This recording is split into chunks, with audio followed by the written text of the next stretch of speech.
Hey everyone, welcome back. Thank you for joining us.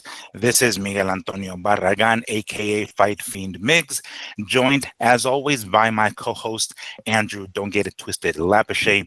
And this is the Mad Boxing Show, or Mad Boxing for short. Thank you once more for joining us on this scorcher of a Sunday evening.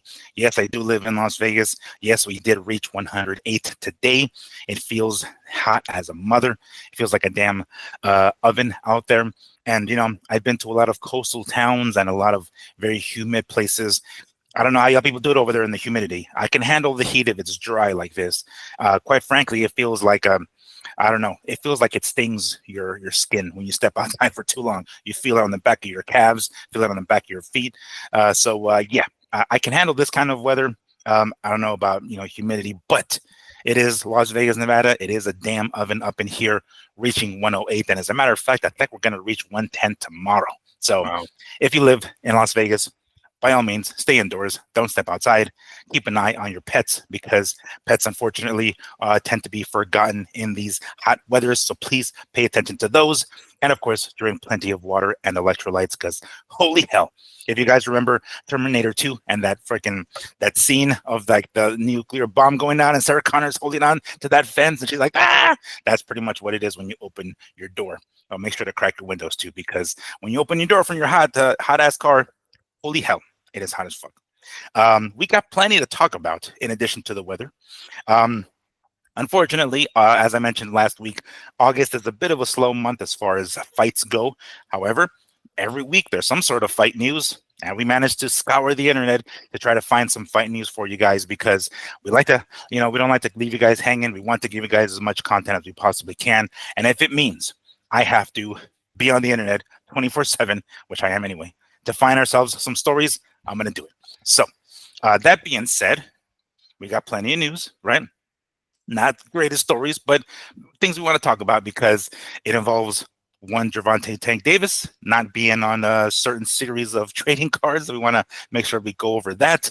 The supposed comeback already of one Anthony Joshua and his next opponent. Who the hell is that going to be? We're going to talk about that in a little bit. Are we going to get Vergil Ortiz and Boots Ennis in January or February or whatever of 2026? Well, Eddie says yes. Other people say no. So we're definitely going to be talking about that, of course. And amongst other things, possibly the comeback. I won't say the comeback, but the return to the ring for one Manny Pacquiao before the end of the year. Oh, man. Holy hell, he's fighting more than the top of the young guys. So definitely looking forward to that. So we got plenty of stuff to talk about, and you're gonna hear our 2 cents on it, of course. Before we get into all of those details, Andrew, I see you yawning already. God damn it, is my intro that boring, for fuck's sake? God damn it to hell! What's going on, Andrew? What's it? It's hot, Miguel. I'm in a hot room right now. Sorry, bro. What's required? You're at 108. We're over here sitting at 100. It's just a hot weekend. And I hurt. I gotta come clean. The last 2 Fridays, bro, been trying to make my softball career. Did I tell comeback, excuse me. Mm. Did I tell you guys that I was playing softball again? You did not. No, I did not. I had no idea there was even another sport in your life. Well, it kind of got, it was kind of really fast how it happened. So my cousin texted me and my brother the other day, and he's like, "Hey, you guys want to play softball?" Me and my brother were like, "Yeah, when's it start?" And he's like, "Next month." And we're like, "Oh, cool." Right away. I was like, "Yeah, of course I will." Gives me time to buy my gear. I wanted to actually find my gear. It would have been so cool if I could have found my softball gear from about 24 years ago, maybe. Oh. Maybe Isadora was born when I was the last few years of me playing. But the family used to play, but it's been a while, bro. So no, I didn't find it. So I was like, all right, well, I'll have to get some stuff. I got a month, Mm-hmm. Well, my little cousin calls me back, his son, and he's like, "Hey, man, my dad had the dates wrong. It starts next Friday." Oh. Do you and your brother still want to play? We're like, well, we're already committed. Why not? We've done this before. We're athletic. Miguel, I'm athletic. I'm 45. I walk every day, do my little weights, my push-ups. I'm ready. Mm-hmm. I'm not ready. It fucking hurts, bro. You know, this Friday, Miguel, I said it wasn't. I go, I don't even know if this is fun right now. Oh, man. Oh, yeah. I backed up my center fielder twice on Friday. Backed him up, pop up. Mhm. That's all I had. Body was shutting down after that, dude. It's my legs, bro. My quads and I guess the groin area, whatever, just starts bouncing. Like my legs are like, what the fuck are you thinking out here? Then we're going up against some team that just loves putting the ball at the warning track.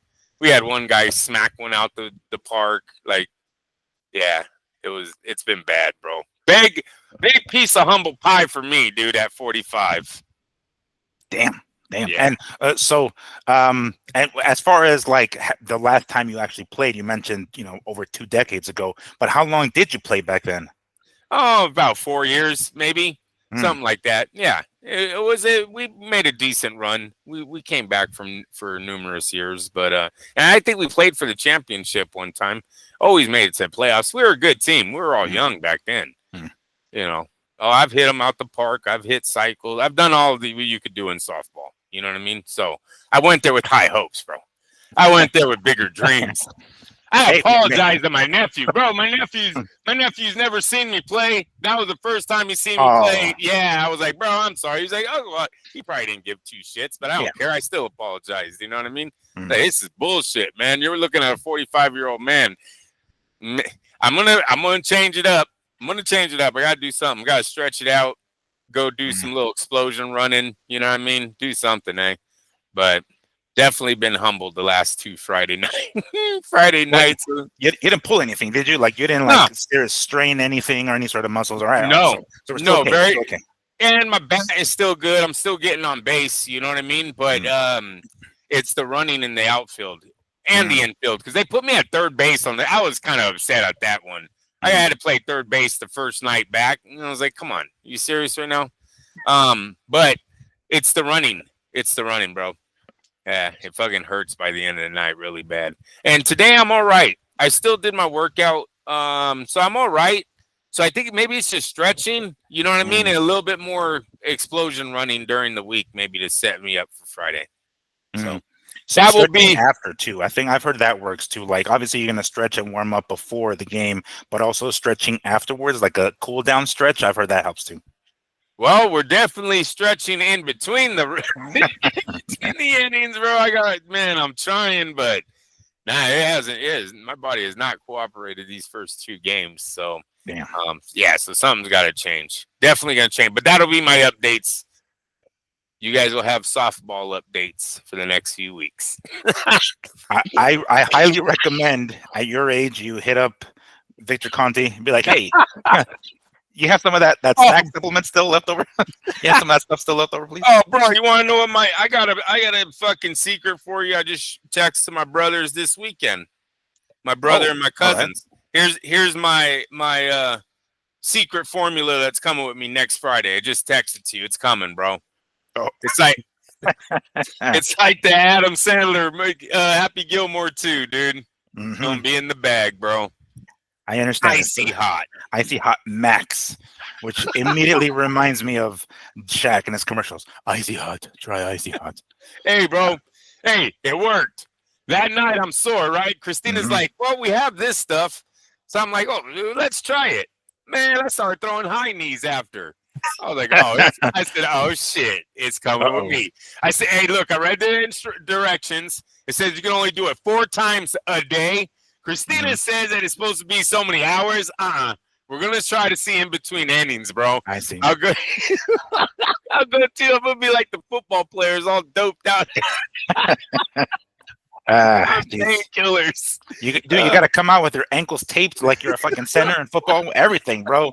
You got to like it'll be a cast. I got to put the Mike Tyson knee brace on. Yeah, yeah. Are we gonna see you like tripping as you're like walking towards the fucking infield? Yeah. Let's hope. Let's all pray. I mean, wasn't a year ago or maybe 2 years by this point you did one of those Tough Mudders or whatever it was? Yeah. Didn't you do something like that? I mean, granted that was when was that? Was it last year? Or the Once year again, it was probably 2 years ago. Now, maybe a year ago. But Miguel, you pace yourself in that thing. Mm. And this thing, it's that explosion. You know what I mean? You got to just go when the ball's gotta be hit. ready to go, yeah. You're running as fast. I think it's that my muscles are like, bro, what are we doing? Mayday, mayday. My shit starts bouncing, bro. My leg, my leg's like, I'm gonna fall off. It was not good. Like I said, this Friday I was like, man, I don't even know if I'm having fun right now. This is some bullshit. I paid up for some bullshit. Ah, man, these young guns, they're supposed to carry me. How many young guns do you have on your team? Not too many, bro. Ah, damn. Yeah, that might have been the problem. That might have been the problem. We brought back too many of the uncles. All the young cats are like, damn it, these fucking old men are fucking holding us back. Gotta vote them off the damn team. What the fuck? Today I was all complaining about bending over one time. Yeah. Yeah. That was the first game. That was when my back went out.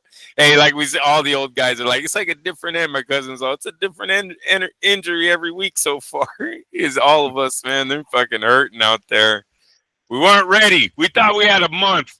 It's some bullshit, Miguel. You don't go from a month to next Friday. Yeah. What? They didn't give you time to anything. Like, get ready for it, mentally prepare for it, physically prepare for it. You're just like, oh, shit. All right, well, I guess I'm signing up. Let's do it. It's been good. Hopefully we get better. Like I said, that'll be my update for the next few weeks here. And is it, what, every Friday a game or what? Yeah, every Friday. It's a very cool park. I'll give them that, dude. This baseball, it's Field of Dreams or something in Manteca. They're replicas of real Major League ballparks. Oh, shit, all right. Yeah, they got the Anaheim Angels out there, the Red Sox, the Yankees, and I think one other one. And then they got little bar and grill places in between, like the fields. Like each field has a bar and grill attached to it. Nice little place, got little arcades for the kids. It looked like a lot of money to put this thing up. You know what I mean? I'm sure they do all types of baseball, not just softball. So. Oh, batting cages are there. Oh, nice. Yeah, they got that. So you can. I should probably start doing that too. That might be smart. I think the number one thing next week is stretching. Stretching. We'll see if I get up off the grass. Maybe I stretch and then don't even get up. Are we going to see you stretching out there when you're like third base? I stretched too far. No, right? It's like, Andrew, they're going to go over the microphone. Andrew, third baseman. No stretching during the game, please. Third baseman. Like, I'm done stretching, guys. I can't get up. Please come and help me. Well, in the event something were to happen and you get injured, by all means, you please let us know if you got to pull out of the show, because the very first story of the show is going to be about somebody pulling out.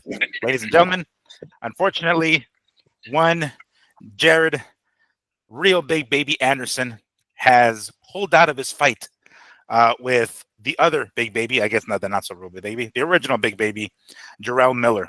Now, Jarell went to social media to talk about how he found out that the fight has been, I want to say canceled, because as of right now, the fight is still going on. He is still going to fight that weekend, however, with a different opponent, which we'll get to momentarily. But kind of sucks, these guys have been at each other for a little bit. Since the Martin Bakole fight, Anderson hasn't exactly been the same since, quite frankly.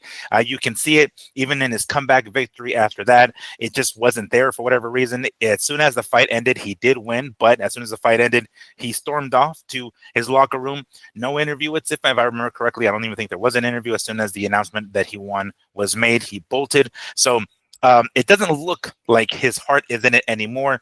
It may very well, it happens, sometimes you just get clocked. It has happened before with other prospects. Right off the bat, I can remember this guy, Mike Jones, I believe a welterweight, ended up fighting Randall Bailey, and Randall Bailey fucked him up, and he was never the same. That guy was an up-and-coming prospect, welterweight, and it was just never the same after that. It happens. Unfortunately, it may very well have happened to Jared Anderson, and unfortunately, this fight is not going to happen, at least with him not in it, because, as I mentioned, Miller is still going to be fighting that weekend, and I'll get to his opponent here momentarily. But, Andrew, what was your first impression when you first heard that Jared Anderson had pulled out of this fight? Was the first thing that came to mind? you know, there wasn't too much coming to my mind. I don't know. I don't know how to answer that one. It's Jarell Miller. It's real weird how life is, right? It's kind of changed very quickly from him, from prospect to unknown. You know, he might have brought the bad karma on himself. Look, he was getting a little trouble with the law. Started doing little funny things, you know, outside of the ring. His work, you know, just him as a person started changing. So might have brought it on himself, but no, it's a sad thing for him, because Rihad has the money to just about get anyone. The replacement shouldn't be that hard, you know. So it's more of a letdown for Jared Anderson, right? No, wait, Jarell Miller. That's the other baby. No, but Jared Anderson. Oh, yes. I'm sorry. The other baby, I call him Steroid Baby. We're gonna call that guy Steroid Baby. Okay, all right. And that's his name. We all know what that dude does, right? So we'll call Anderson the crybaby, and we'll call this guy the Steroid Baby. Yeah, we're gonna change their name. They don't deserve their names right so far. But yeah, no, Jared. It's only bad for him, man. He's pulling out a fight. It's opportunity, probably a decent payday. So it's sad for him, but you know, Miller is going to get another opponent. Rihad will move on. So, and unfortunately, he didn't look like he was becoming the face of what ESPN and Top Rank were hoping for, anyways. Yeah, and that's kind of the shitty part, because you know we've talked about how like bad our heavyweight division is, and I say our, I mean like the U.S. And when we have a prospect like that, oh shit, there's a lot of attention is put on him, and maybe even a lot of pressure because of how lackluster our heavyweights have been, U.S. heavyweights, of course. And when we see something like this happen, and we're like, God damn it, really? Like the very few people we got, you know, we recently had Deontay Wilder, of course, but when we have young cats like that come out, and we're like, oh shit, there's a lot of pressure on these guys, and basically there's a lot of the spotlight on them, and a lot of hope that we expect, right? And when things like this happen, and we're like, damn it, it doesn't look like it's going to be the same after this, as I mentioned.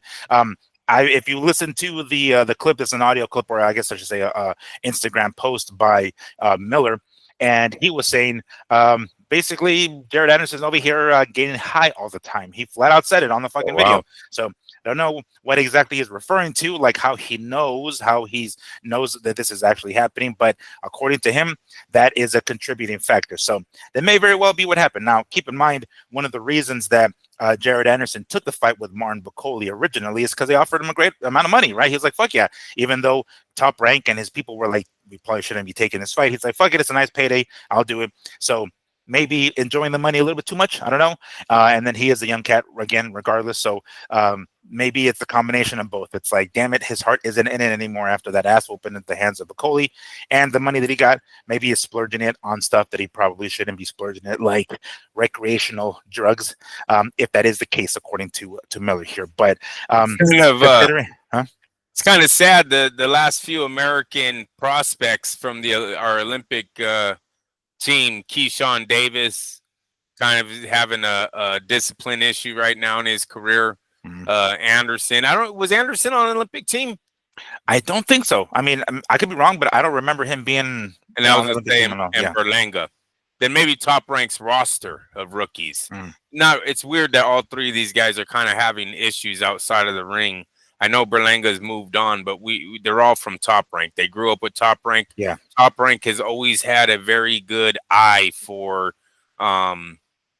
fighters. You know what I mean? And I still think Keyshawn's a hell of a fighter, but he's had his issues, right? He's even talked about what did he cheating on the drug test. So we know that he's doing something illegally outside of the ring. It's not illegally, you know, in a lot of people's eyes, but the sport that he's playing, you know, he's not supposed to be doing this drug. He was telling us that he was getting away with doing it.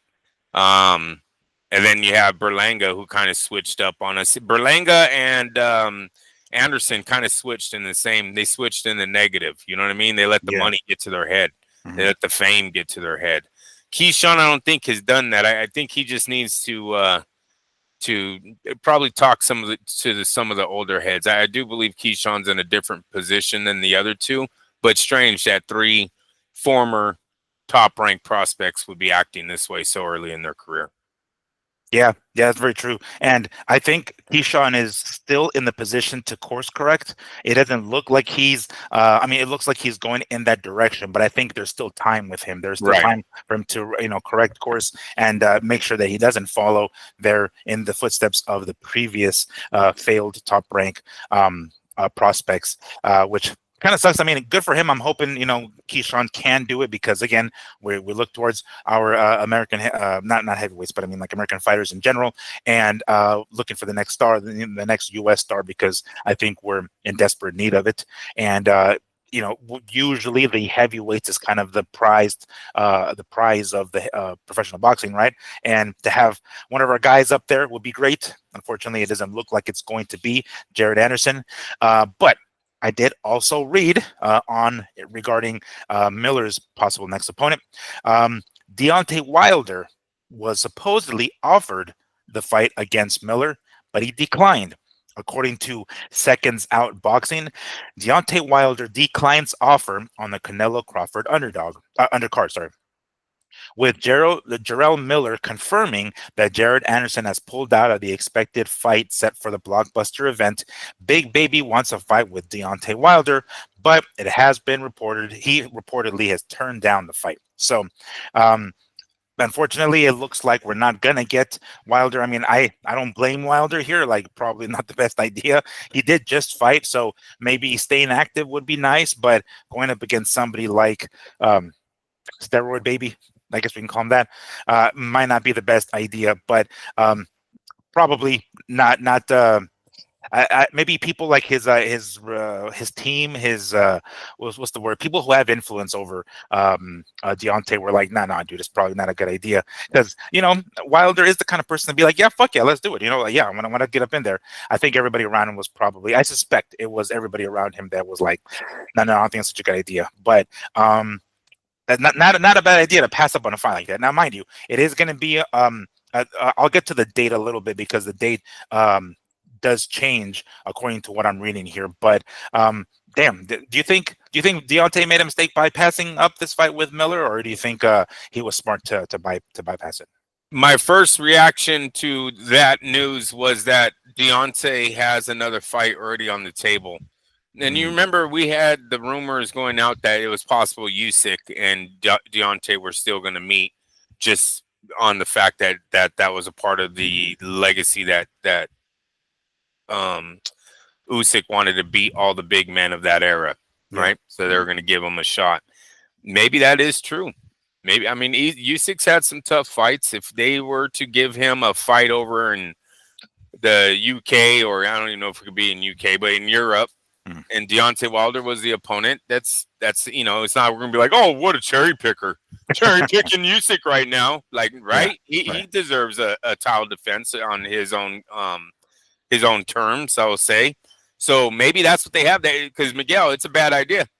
It's a bad idea if you don't have a bigger fight already on the table. I mean, it's a bad idea to pass on the Miller fight? Okay, gotcha. Yes. Bro, we don't know who Baby Miller is since being caught on the cocktail of drugs, right? Steroids. Well, he's come back. He's had, I think, a loss to Dubois. There's a couple of other ones. Yeah, and he had a win too, but that it's still he's unknown, right? Like, he's still, to me, it's winnable. How about that one? And if you're trying to get your name back in the running, back into championship content, you have to beat a guy like Miller to get there. And he's beatable. So to me, if they were really making a run, yes, this is a very easy fight to agree upon. So no, I think it's a bad idea, but I hold that to, I think he already has a big fight on that they're trying to land.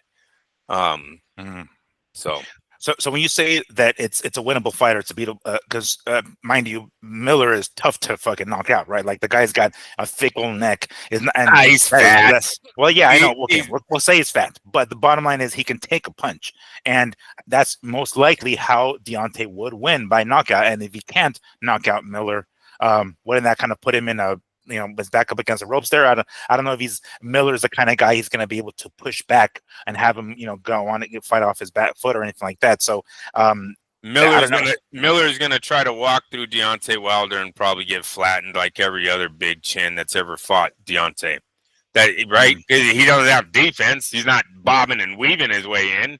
He takes these punches right off the chin. It's actually a great fight for Deontay Wilder. Yeah.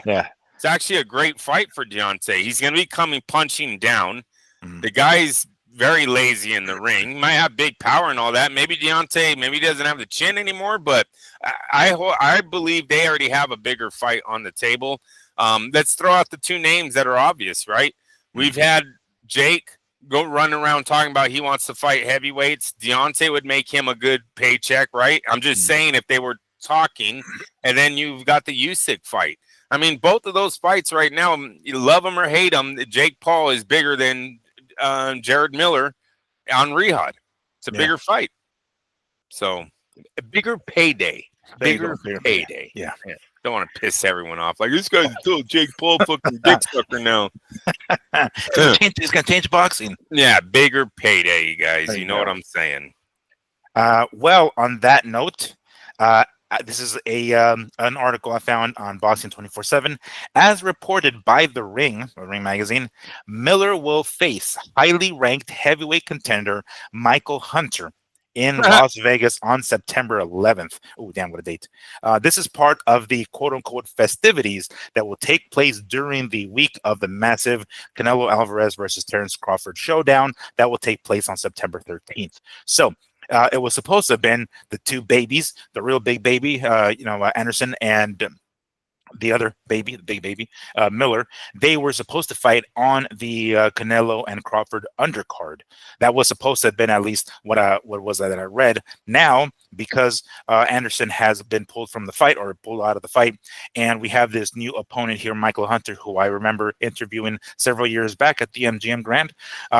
He's going to step in, but now the fight has been moved. Now, I guess this is some sort of whatever, quote unquote, and mind you, this is in quotations here, whatever festivities. It seems as though this is going to take place on the 11th, which I believe is Thursday. So Thursday, we have this fight, right? Michael Hunter and Jarell Miller. And then Friday, I don't know, the weigh-ins, I suppose. And then Saturday, the actual, Canelo and Crawford fight. So it goes... It kind of sucks. These guys were going to be on, one of the most watched fights, maybe even the most watched fight in boxing history, right? It's going to be on Netflix for free. And now they're not going to be on that card. Kind of sucks. I don't know what exactly happened as to why that changed, why the date changed. And I don't even know if it's going to be here in it says here it's going to be in Vegas. So, yeah, so it's going to be Vegas. Obviously not the same venue. It's not going to be Allegiant Stadium. They're not going to have, Hunter and Miller in Allegiant Stadium, probably some other smaller venue. And not even the same day anymore. Not same broadcast. Nothing. It's going to be on Thursday. I mean, I guess to them it doesn't really matter as far as like the date change, but what sucks is that they're not going to be on a card that's going to be probably one of the most widely viewed cards.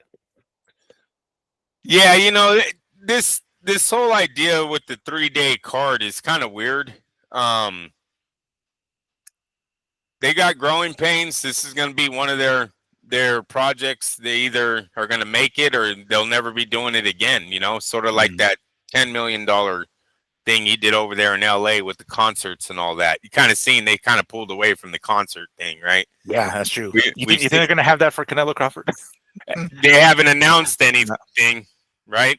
They're going to bring back, I don't know, like Missy Elliott or something, for the concert. Yeah. What was it? Busta Rhymes, Missy Elliott. Yeah. They're going to bring back Master P or some shit. So, this is one of those 3-day boxing event. Come on. You could barely get people in there to watch the last 2 fights of these cards. You know what I'm saying? How many pay-per-view cards you've ever been to, Miguel, and the fucking arena's empty? Or even you guys, even us watching it at home. How many times you look in the back, it's empty until the last 2. And then all of a sudden this thing is sold out. Everyone's screaming. So, 3 days, and especially this fight right here. Look, Michael Hunter, wow. I mean, talk about disappearing and padding your record. The guy loses a Usyk and then just goes on an undefeated streak of fucking unknowns. Now he's back. Out of nowhere. And I have heard, like, his name has popped up a few times. Like, I don't remember Well, at least he went the distance with Usyk. I mean, he's got that. He went 12. Yeah, yeah. He according to this, he beat Martin Bacoli as well. According to the wiki, at least it says TKO in the 10th. A couple of other people, he had a draw with Povetkin, Alexander Povetkin. So I've heard his name pop up a few times as a possible replacement for other fighters, and for whatever reason, it doesn't get done, or either the fight goes through whatever the original opponent is, or the fight gets canned altogether, if I'm not mistaken. But his name will occasionally pop up, and it has this time, and I guess he's got someone like him in front of him. So I don't know. I feel for them because they were going from being on a card that everyone's gonna watch to possibly a card that people are gonna skip. You know? Oh yeah, none. Most definitely. I don't even know where is this 3-day fight card happening on DAZN. Is that where they're putting the rest of these fights? Well, I don't know. So I don't know what's going to happen on the 12th, which is the Friday. I know there's going to be obviously the weigh-in, so that's going to be on DAZN, I'm assuming. But this card, or according to this, I don't. It'll be on Netflix. Well, I don't know if they're going to air everything like the weigh-ins and everything on Netflix. I'm not sure if that's what they're going to do, but possibly. I haven't heard anything as far as Friday goes. Friday, any sort of fight card on Friday the 12th. We're hearing now that this is going to be on the 11th, which is Thursday. Miller and Hunter, and then of course Saturday, the big fight. If they had a build-up show. If they had something to go with along with the fights, where they would say, look, Netflix tonight at 6 p.m., we're going to have a 3-fight card leading into Canelo Crawford build-up show. And then the next day, maybe do the final press conference. People might be interested in seeing that live on Netflix, or maybe even tape delay. I don't know. But if they attached the fights with something that had to do with Crawford and Canelo, maybe this 3-day fight thing schedule works. But if it's just, tune in to watch Hunter and Miller. All right. So what if it's free on Netflix too?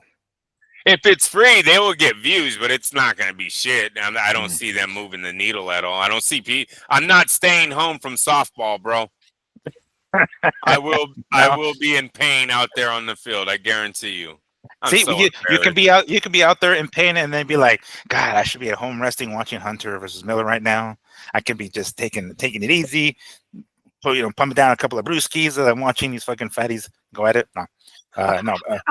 Miller is a big motherfucker, but Hunter's more in shape, obviously, right? Guys, probably substantially much more better shape. But damn, that would I wouldn't have mind seeing Wilder in there against Miller. That would have been pretty cool. It would have been a good fight. I remember the last time we had like two decent named heavyweights in there, American heavyweights, I should say.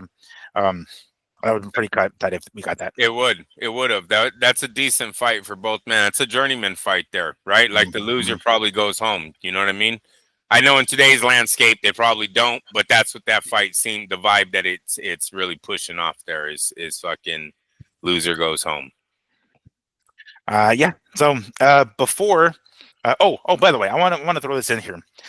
We're talking about the festivities that's going to take place that weekend. For those of you who are not leaning towards the slightly more hardcore of your boxing fandom, you might not be aware that every year here in Las Vegas, there is a boxing fan expo, pretty much, that takes place here where you can walk in and take pictures with legends and all of the stuff, right? That usually happens. Yours truly has decided to attend this year because I want to bring more content to us. Of course, that doesn't mean I'm not going to go geek out while I'm over there, because of course I am. I hit up the guy who puts these together, I guess, through their Instagram page or whatever. And I'm like, hey, do you guys offer like media credentials? Do you guys offer, press people or anything like that? Like, I was like, no, not really. You pretty much have to just pay a ticket and go in. And I was like, all right, cool. Well, if I pay a ticket, does that mean I can bring my equipment, my camera, my microphone? He's like, yeah, sure. I was like, all right, cool.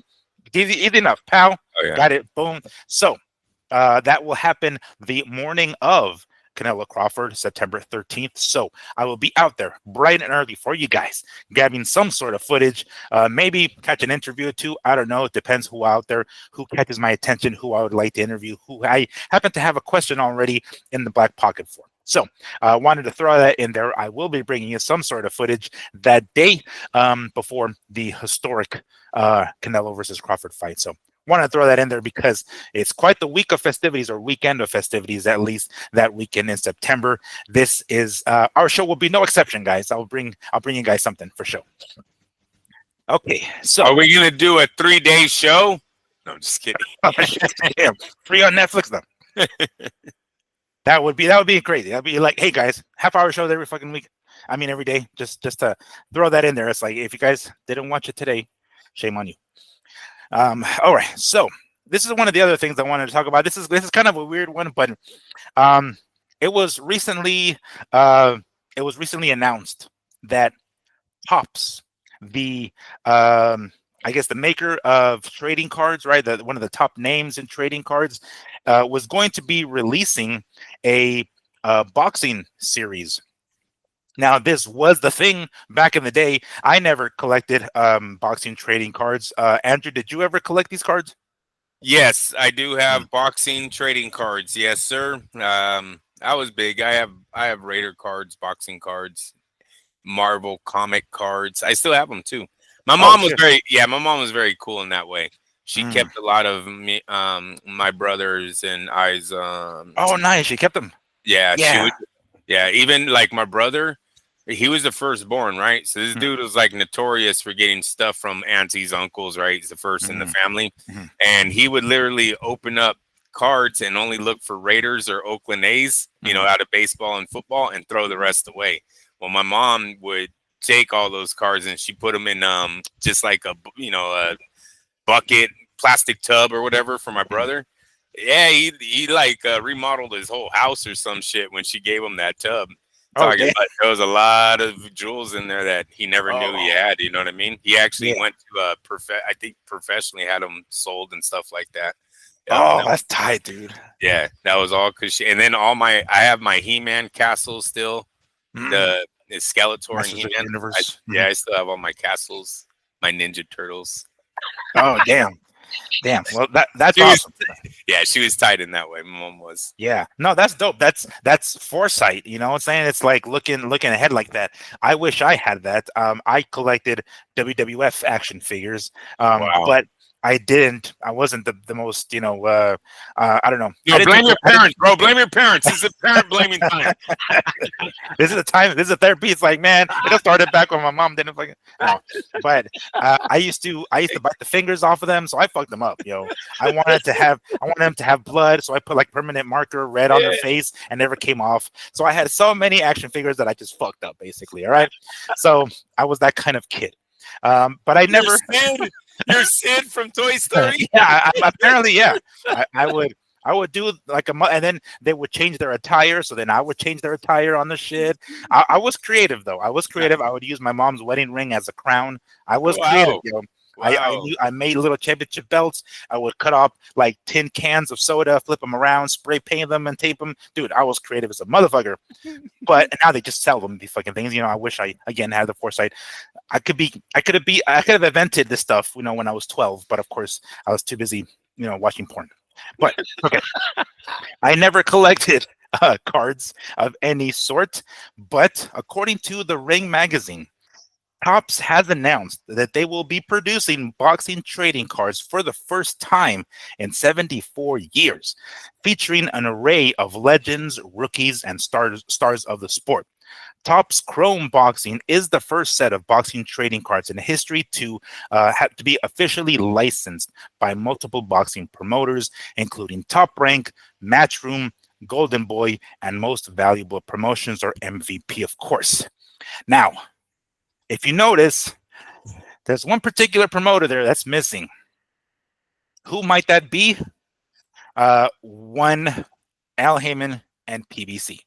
Now, this is relevant because in another post on Instagram, it was revealed that Gervonta Tank Davis has been removed from the Topps boxing card collection that's supposed to be dropping on the 11th, which is tomorrow.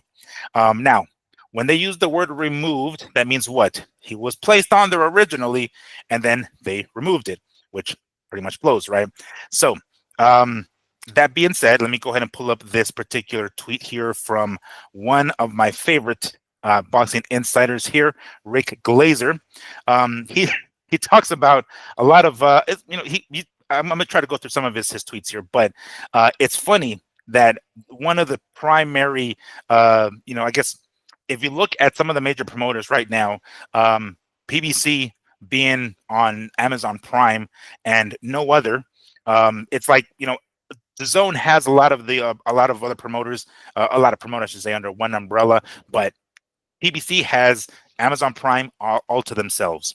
So I'm going to start with one of these tweets that I found on Twitter from one Anthony Kelly. That's his name. For all of those complaining about Tank not being included in the Topps Boxing Chrome release, look closely. There is one major promoter missing. They fumbled the bag for their fighters, and now a whole stable will be removed from this historic release. Don't blame Topps. So that is what this guy, Anthony Kelly, said. And then Rick Glazer wanted to reply to that, or at least add to it. He says, this is another great example of why PBC is the Skid Row of boxing promoters. PBC executives have no empathy for boxing. That's the obvious. And Tank probably doesn't even know he's not included. I've been an expert witness in now 41 boxing lawsuits, and my opinion, it's negligence on PBC. So, first off, cool, we got cards. Secondly, well, damn, I guess no PBC cards for the PBC zombies out there.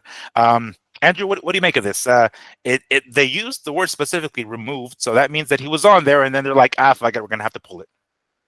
First off, where is the news that says the PBC is not in the Topps cards? Where is that coming from? Well, it doesn't specify that it's not, but according to the Ring Magazine post that they have on their Instagram post, they just said the Chrome Boxing Series, that's the name of this, is said to be licensed by multiple boxing promoters, including Top Rank, Matchroom, Golden Boy, and MVP. So they named those four specifically. They didn't specify that they're not going to be on there. It just says Gervonta Tank Davis not going to be on there. So they just left them out of the list. I mean, people, look, Gervonta Davis has another domestic violence charge on him that's fresh. Mm-hmm. You don't think that had anything to do with this? Or he has a woman saying that he socked her in the back of the head, a professional fighter. So you don't think it's a PBC thing? It's more of a Gervonta thing? Well, look, I don't want to say it's the PBC with no evidence that Topps said, hey, we didn't strike a deal with PBC, so they're not in here. Because one thing I hate is, like, we'll be like, the PBC is on their way out, and then they announce 3 fights. Mm. And we've been doing that for a few years now. You know what I mean? Yeah. We know that they're in no place where they once were. We know the money's dried up, and they're sitting around scraping from the bottom of the barrel, but they're still scraping, right? So when I seen he was off there first, tip your hat to Topps for using his fucking name while not using it, right? They're like, let's put him on the release, and then 5 minutes later we'll say he's not in there, but no one will give a shit if we don't have. Look at who's the #1 selling pay-per-view guy. We got to say it right. 1.2 million. They say it every time they're behind a fucking microphone. So all the guys in the boardroom, when they looked at that wall, they said, well, it's Ryan Garcia and Tank Davis sold the most pay-per-views recently. Well, go ahead and put both of them, because that's the 2 faces I seen. Isn't that who you seen? It was Ryan Garcia and Tank. I believe that's why they put them on there. They're the most profitable in boxing, at least as far as selling pay-per-views. Then they take Tank off immediately. I thought it was his domestic. I'm just saying. Until I see something that says that they're not going to have, and I mean, really, look, bro. The PBC has fighters, but they don't have a lot of house name fighters right now. Like Spence is retired, right? Mm-hmm. Danny Garcia. Yeah, Danny Garcia is supposed to be making a comeback. Oh, I thought he just announced his. He did. But then I'm going through the internet looking to see news for this show, and he's already saying he's gonna fight some motherfucker. Yeah. Okay, then let me be a dick and say they're not that profitable. That they couldn't strike a deal because these guys think that they're way above where Todd's like, what are you talking about? And probably just hung up the phone. You know what I mean? Like, we're looking just to make you a little memorabilia here. Maybe you'll make some money down the line, but you're not fucking Michael Jordan. I'm not having a Michael Jordan discussion right now. And then hung up the phone. So Charlos not profitable, Broner not profitable, Keith Thurman not profitable. All of these guys suck. Sorry, you guys made money. Don't get it twisted. You're rich. You don't have to tell me how much money you fucking made and how the houses you have and the jewelry and we see all the money you make. But legacy-wise, you guys all suck. That's what you sold out for. You sold out to the PBC for $1 million fights that would get you no legacy. Sorry. Yeah. There will be no Wheatie boxes of any of you guys. Yeah. So that I believe that was the problem. There was no there. It's not really. Did Al Heyman drop the ball? What was he going to make him? $20? Mm-hmm. What's Adrian Broner really worth right now to a company? The fuck out of here. Yeah, and I mean, I was looking at some of these like posts that Topps put out, and there's going to be Jake Paul there as well. That I don't know. Hey, he's the man. I know, but where's my Jake flag? I need a Jake flag. you need a like a. Hey, Lee would be in love with him, bro. Yeah, yeah, I'm sure. Dude, Lee would be like, I fucking told you guys that a fucking bum could take this sport over, and that's exactly what he did. Miguel, I just like the kid because he got us back on Netflix, dude. He gave us a shot. We have a shot here, and you know what? We so need an American to step up right now. We need an American fighter. Like His Excellency Turkey Ali Sheik was not lying. I know he said it, a black American. I don't know if you have to take it that far because I think Oscar De La Hoya did pretty fucking good when he was fighting under the American flag. But we need an American. You know what I'm saying? Because to be honest with you, you give him Andre Ward. He didn't do that great. So it's not just what color you are in America that makes you great. It's also a good story, all of the above. But America does need a champion for this Netflix thing to work. Let me tell you like this: Gennady Golovkin wouldn't have helped us. Even that amazing record that he had of the 8 years of knockouts and all that shit. We need an American to make this Netflix thing work. What was it? Lomachenko, Gennady Golovkin, and Klitschko. All of them didn't make HBO work. Their HBO tried their fucking hardest to shove those dudes down our throats as they were legends, they were great, they were this. America didn't buy in. They just did not buy in. And so we need an American for Netflix to win. But that's why I respect Jake Paul right now. I know he's a circus act, but he gave us a shot to still be a mainstream pro sport in this country. Now, this is our final shot, but it's still a shot. Is it really our final shot, you think? Because, like, I know, well, I mean, I guess this is a different scenario, but, like, let's say Crawford wins. Let's say he wins. I know he's not going to have that many more fights left, with us here, but is it really? Because I have thought about this, the next time there's going to be, I thought about this when I was watching, I'm working, I'm at work, right? I mean, at home, obviously, working, type of way, and I have boxing in the background, and I'll be watching fucking, whatever, Paulie Ayala, whatever, just happens to be on YouTube or whatever, right? And I see Michael Buffer, and I'm like, oh, damn, Michael Buffer. Yeah. Michael doesn't announce just any fight anymore. And no knock on Jimmy Lennon Jr. He's a lot younger, of course, so he has a lot of, still gas in the tank. Michael is like 80 at this point. But I'm like, damn, I know, I'm almost certain Michael's going to be there for Crawford and Canelo. But how many more fights after that are we going to have something like big like that? You know what I'm saying? So I don't know. I don't think, is it really our last shot? Is this, Canelo and Crawford, with the bigness of Netflix or whatever, this is our last shot, you think? I don't know how many more platforms you know about, but we don't have too many more platforms to go on. Bro, he's laughing at us. You guys, why are you laughing, Miguel? Just Tubi, guys. I mean, you guys ever watch the really crummy editing on the Tubi movies? ESPN just fired us. Mm-hmm. And I'm saying us is in a boxing world, Right, the right, boxing, all of us together. ESPN fired us. HBO is non-existent anymore. We're on Amazon Prime. I don't know how that's doing. It doesn't look good. So who knows if they ask PBC or anyone else to come back. You have Hulu out there. We haven't tried them yet. I guess you could walk over to there and see if they want to get into boxing. But I mean, seriously, we're running out of platforms. The Zone didn't work. The Zone's going to try again. Look, at least they got a resurgence of money, you can say, right? The bank got filled again, not by viewerships, not because they're working, but we got another rich guy. Yeah. Who's willing to dump some money in there? Sure. Yes, sir. So we got the Zone going to try this again, even though they're behind the ball on viewerships. We're on the big boy right now.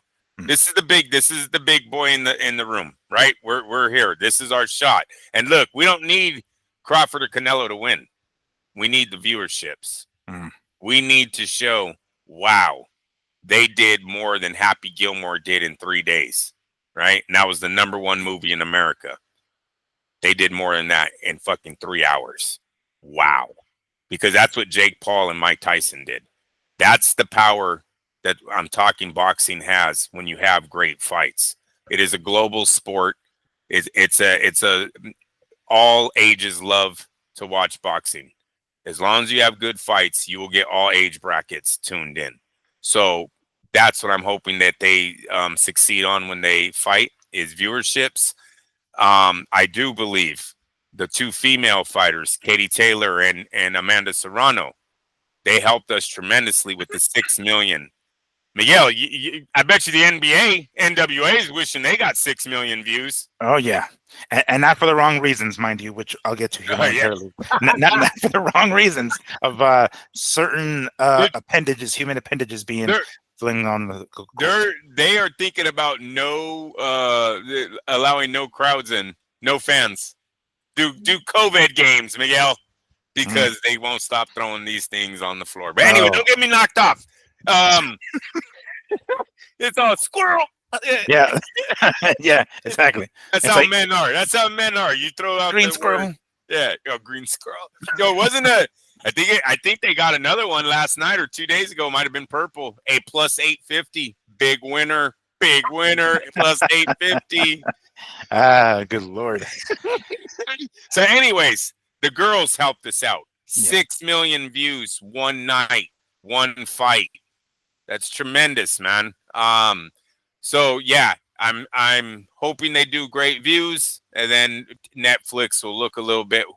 Netflix will start saying, "Who's our next Katie Taylor, Amanda Serrano? What's our next Canelo Alvarez?" Does boxing have any more of these? And honestly, I believe we do. When you start pumping out the fights, the fans will start tuning in.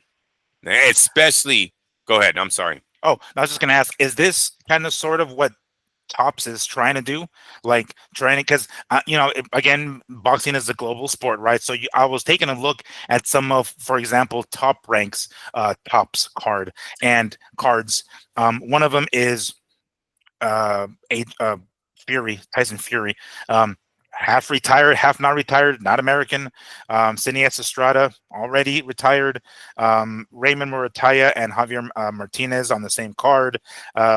Robesi Ramirez, which is Puerto Rican, Cuban, one of the two. I think it's Cuban.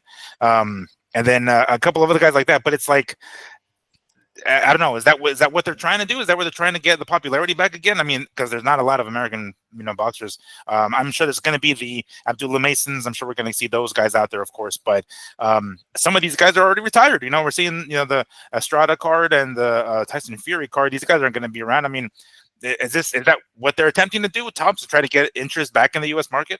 Well, look, we know that there's an interest in cards again in America. They have made a comeback. Oh, is it? People are trading baseball and football cards again. What card just sold for a few million? A card just sold for a few million the other day. That you talk about it. But no, that is becoming a big thing, and I've got to say, now that you're bringing up, they brought in a big mixture of international fighters on the list. There's a lot of international baseball players right now, right? I mean, a lot of Latin America is kind of running baseball, right? Sure. And maybe their tops trading cards are doing good over there too. And they're like, is there any other Latin guys we can make? And they're like, hey, there's a lot of fighters. Fucking racket. You never know, bro. That could have been the reason why they started this shit. So, you know, it's a global sport. Baseball's global. They're making good money on them. Who knows? Maybe that's the reason why boxing got this little project. It's just a project. They didn't bring it. They're not going to bring it back if it don't sell, right? But I don't know. We'll see how Topps is the best quality card you can buy, right? That's the number one. So these should be the best pictures, the best quality. As long as we have fans, it'll work. As long as Jake Paul sells this card. No, yeah, as long as Top stays away from Gervonta Tank Davis, they will sell cards. Yes. So I guess the big question is, Andrew, will you be buying some? Yes, I will. I was already going to say that. Yeah, for my boys. For my boys. And not for yourself, man, right? Like, are you gonna do what? Well, I guess do what your mom did, right? And like put them in a certain way. Like, first off, do you open them? Or I mean, you have to open them, right, to see what's inside. Yes, you open them. You put them right in sleeves. You put them in a binder. That binder. I'm gonna do that. Yeah, and then that binder goes in a box, and that's it. Wow. Yes, all right. I wonder. I mean, have you found out like how do I mean? Because when the very little amount of time that I was collecting cards when I was a kid, because I did do that, but it was like any cards. I didn't know any fucking better. I was just like, yeah, sure, let's just collect cards. I did have them in a sleeve, but it was, I think, might have been football or something. But I bought them at like the corner store, right? The most nearest like liquor store or convenience store. Are these going to be in stores? Like, do you know that? I haven't. It doesn't specify in the post here, but I would think anyone who has a deal with Topps will be getting Topps products. So these cards will be coming with it. And then whatever doesn't sell, that's what determine the market, right? Topps will say, hey, we didn't sell shit over there. Don't sell them over there. But over here in this area, they did good. Go ahead and keep sending them there. And that's how they will distribute these cards where they're not eating a lot. Well, according to this post, it's going to be the 11th, which is tomorrow. So, that's cool. Yeah. All right. Tomorrow. So starting tomorrow, start keeping your eyes out for these boxing what do they call it, Chrome series, and let's see what comes out. Because hey, maybe I'll get into them because I want to do it. Like I think what was it? I bought the Ring magazine and I don't buy them anymore. But well, obviously there was a while where they weren't publishing them, right? But I think it was shortly after Marquez Pacquiao 4 or something like that. I think I bought one and I was like, cool. And I kept it, right? So it's still there packed somewhere, but I think I might do that again with these cards here. That's it's worth doing it. It's like, damn, I'm going to feel like, a baseball fan or a basketball fan or whatever, collecting cards. Cause I did that when I was younger, but I wasn't too into it. I was just doing it cause everyone else was doing it. Especially Miguel, with you living in, Las Vegas, bro, you get a good quality card and you have one of the Oscar or them sign it with a nice pin, and then you put that in a glass, case or whatever. I might do that at the fucking expo if I find one. I'm gonna tell you right now, Barrera is already scheduled to be there. Lopez is scheduled to be there. Teofimo. So those are two Hall of Famers right there, bro. You could get them. Get Barrera Pacquiao or Barrera Morales to sign. That's when these numbers start going up, So you're in the perfect spot to be that guy. I see. You're gonna see me on those paid programs at the end of the night, like that dude that used to fucking yell, "Mint Foundation, rookie here." That shit. Do you want to be the man? All right. I don't have the voice for that. You didn't think we were gonna get 10 minutes out of that one, did you? No, we're like 25 minutes in talking about my fucking voice cracking, trying to sell these cards. Like, right now. Right. The first set of cards, I don't even remember who made them, but they weren't good quality. It wasn't Topps. No, it wasn't Topps. Oh, okay. No, it said something. I want to say it said like Hall of Fame or something on them. I forget. And they're like they're in my garage because my mom gave them back to me not too long ago. She started cleaning out all of his stuff, and I think she held it from me because the kids were so young. Like my brother, she kind of messed up and gave him his Star Wars shit too early, and his sons got to them. That was No. yeah, that was bad. Those are 1970s, bro. Like, those were original toys that they got their hands on. I get snapped a few. I know on a few of mine, He-Man. You know what started snapping on them with the rubber bands that keep them together. So when I opened it, because it gets hot. It's 108, right? So our garages are how hot. And when I opened up my He-Man, some of them were together, and I was like, "Oh, He-Man!" And then the bottom just fell, and you'd see the rubber band is snapped. And I was like, "Oh shit, the rubber bands are breaking." So then I was like, I just said, "Well, I'll just leave them like this, and have when I want to take them out, have someone repair them." And then because, bro, yeah, they look new still. It was very cool, very cool. Damn. Well, I think it's a miracle that there was something else that interested you other than boxing. I mean, I know we've talked about football, right? But I didn't know. I mean, geez, we're learning a lot about Andrew today. He collected He-Man, Ninja Turtles. He's into softball, guys. This is one of those, like, just let it all out.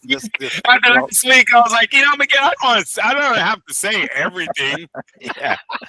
That's hella funny. Now we're having this whole, therapy session with Andrew here. It's like, I played with action figures, and I'm a big fan of softball. You're gonna go into the living room with a little bit of a grudge. Where are my fucking toys at, you guys? Yeah. Like, Mom, did you just hear the show? Did you hear what Andrew just fucking said? I was like, why did you let me do that, Mom? What the fuck? Every time I think about that, remodel the whole fucking house. Yeah, it's like we could have had, a fucking fountain, a Dr. Pepper fountain in the kitchen, with the money we would have made. How would have kept these damn toys intact. Funny. Yeah, you ever see that skit on Key and Peele? You ever watch Key and Peele? Nope. No, damn it. This funny Key and Peele skit that was a show on Comedy Central, and these two dudes, right, and like they're playing brothers in this skit, and like one brother is a total loser who lives at home basically, and the other loser goes on and is a successful. He comes back, right, and he's like fat and he's got like balding hair, right, and he's like over here talking mad shit, and the guy comes, right, the successful son comes back, and they're all like, oh, they're having dinner with the family, and the family's all like, oh, your wife looks fantastic, right, and he's like, she's probably a hoe or something like that. He's something stupid, right, and it's like, all right, and then like his mom will start speaking up, and he's like, Mom, enough out of you. Like, anyway, that's the way I would imagine a conversation taking place. Like, Mom, what the fuck? What'd I tell you about protecting my toys? Oh Lord. Well, some more boxing news here. Now, we last week, and I believe the week before, we talked about one Jarell Boots Ennis, who apparently is thinking he might need at least 2 tune-up fights in the 154-pound division before he goes after one of these other champions. That's at least what we heard / read online. Then, out of nowhere, we hear that turns out we're going to get Vergil Ortiz Jr. and Boots Ennis in the early part of 2026. I believe it was January. I believe I read. Could be February. But regardless, early 2026, we're going to get Boots Ennis and Vergil Ortiz Jr. Now, we heard it from Eddie Hearn, right? We heard it from him. So it's like, oh, shit. We're starting to hear a lot of other reports. It's coming up on my Instagram feed. I'm like, oh, shit. So much for the tune-up fights. We do know that Vergil Ortiz has, who was Thurman? Was it Thurman? I think it was. Yeah. Later this year, November, or whatever the hell it was. And then, maybe even earlier than that. But then, boom, early 2026, Boots Ennis, right? And Vergil Ortiz. So, right off the bat, I'm like, holy hell, that's awesome. However, I don't know. As of right now, I'm not entirely sure how accurate this is because going through my Instagram here, there are a couple of reports, or one in particular, that says it's fake news, that this is actually not taking place. This is one, let me see here, Promoter 559 is the Instagram account, and his name is Rick Mirigan, if I can, Mirigan, if I can pronounce it right. First name is Rick. Anyway, he copy and pasted, right, this Vergil Ortiz versus Boots Ennis agreed to January in Las Vegas. He goes on to say, let me go ahead and read it, fake news. Vergil Ortiz is not fighting Boots at all in January or anytime soon. We have no offer. We said yes 3 times prior, and he backed out. He talking about Boots Ennis. He says, every circus needs a clown, and sorry, we are not in this circus. Boots needs Vergil. Vergil needs no one, let alone these childish games. You want to make a fight? Stop the fake negotiations and drama, as I have not been contacted once. I'm assuming this guy is Vergil's manager because his Instagram post says, or his bio says, manager to 3 major promoters, yada, yada. So he says, I have not been contacted, and if you think a deal is being made between promoters without me, then you're clearly cracked out. Everyone knows in this sport, if there's a deal to be made, oh shit, where'd I go? Here we go. If there's a deal to be made, I will be sitting at that table and I will be making that deal. I don't play around, all right? And most often get to a deal within the first 15 minutes or we move on. That's talking about his negotiations. No one tells us who to fight or will fight, period, or let alone another company or another fighter. We will mutually come to an agreement or we'll go in another direction faster than you can blink. So unless I post it, Vergil Ortiz or Vergil Ortiz Sr. Posts it, consider it all cap. In other words, a lie. We are close to a deal now with the name far bigger than Boots will ever be. And if it falls apart, trust me, the world will know. It's time to shit or get off the pot. So according to what seems to be either somebody, I don't know this guy, but hey, you know what? I'm not the Wait a minute, Miguel. What do you mean? Huh? What do you mean you don't know this guy? Who are you? I know who he is because I follow him on Instagram, but I don't know who he is here. Let me go ahead and pull him up here. Rick Meridian. Guys, I'm not an insider guy, but if you're on Instagram, his I guess his name is Promoter559. So there is where I initially saw. I was like, oh shit, what the fuck? And then he's like, no. Fake news, y'all, because if it would happen, you'll be hearing it from these people in particular. So we're hearing it from Eddie Hearn, right? So it's like, all right, well, of course, if we're going to hear it from Eddie Hearn, who's involved with or promoting Boots Ennis. So, all right, well, if we're going to hear it from him, then clearly it's legit, right? According to this gentleman, it's not. Andrew, who do we believe here? I'm looking up Promoter 559. Precisely. First off, when I look at the super welterweight division, Miguel, there's not too many guys on here, one, that have a big name, right? Like, who could they actually be talking about? Well, a bigger name than Boots Ennis, I suppose, because according to him, that's what he's saying, a bigger name than Boots. So maybe not the biggest name in boxing per se. No, I'm not, and I understand that, but who would he be talking about right off the top? I mean, we're looking at the Moratayev, Zayas, Bandura, Boachuk, Madrimov, Lubin, Thurman. This is not a hitter's row. Unless they're talking about like a Manny Pacquiao fight, which I don't think they are. It's a weird thing to say. Right now, that division's moving in the way of Rihad. Rihad controls a lot of those guys. Don't bite the hand that feeds you, especially when the hand that feeds you right now sucks off their titty too, De La Hoya, bro. Like, he doesn't really have any more guys to put in the ring with Vergil unless he's working with Rihad and all these other guys are working with him.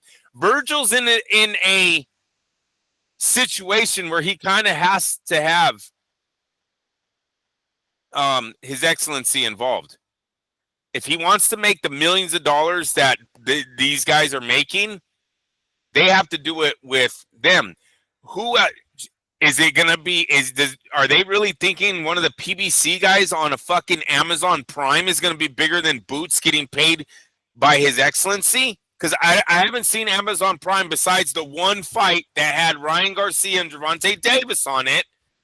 I mean, we're talking about Gervonta Davis and Benavidez didn't do shit. You know what I'm saying? That was a pretty stacked card for them. The Pacquiao's, or who was it? What was the other PBC cards that they put out?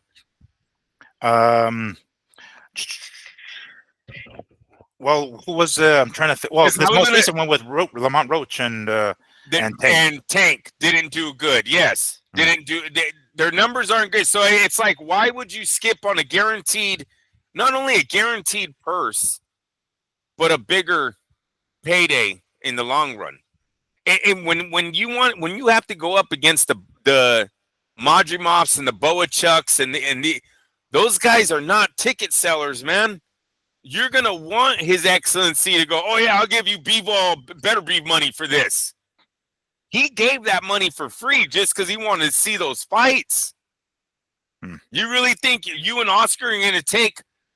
He already fought Madrimov, huh? Boachuk, you're gonna take Boachuk over to what, Texas, and sell 60,000 seats? You're not.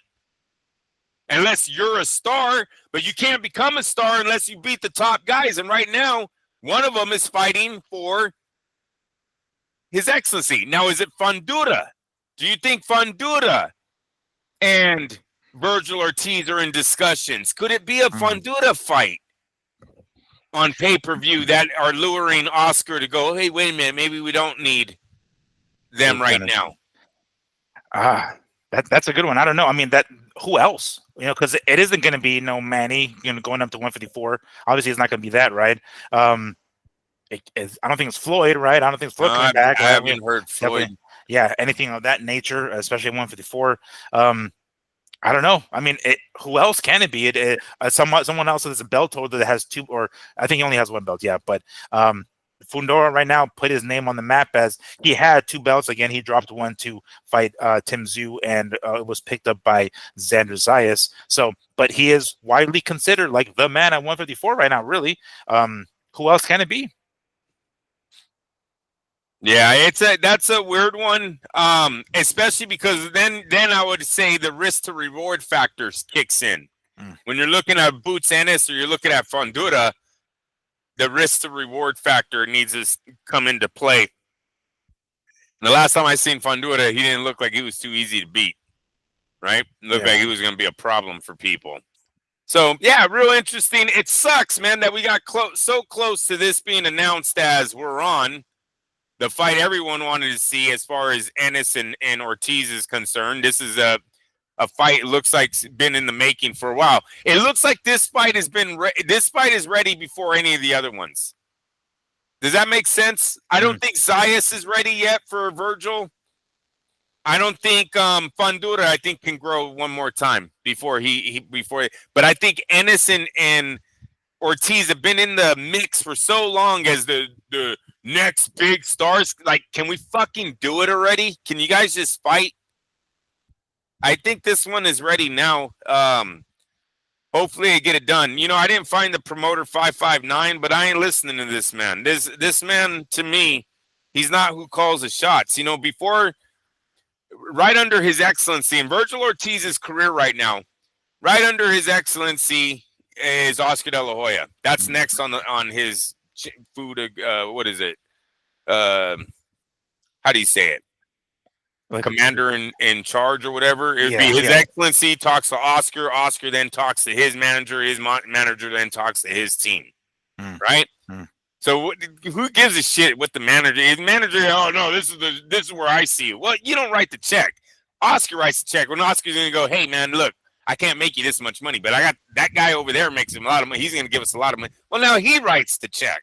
You see what I'm saying? So promoter 559, you're so fucking low on the bar. I don't even know who you are. But two, you're not even on the two notches that you need to be to make that kind of fucking decision. You know what I mean? And I think His Excellency has Oscar kind of in a position where if he says jump, Oscar's going to say how high.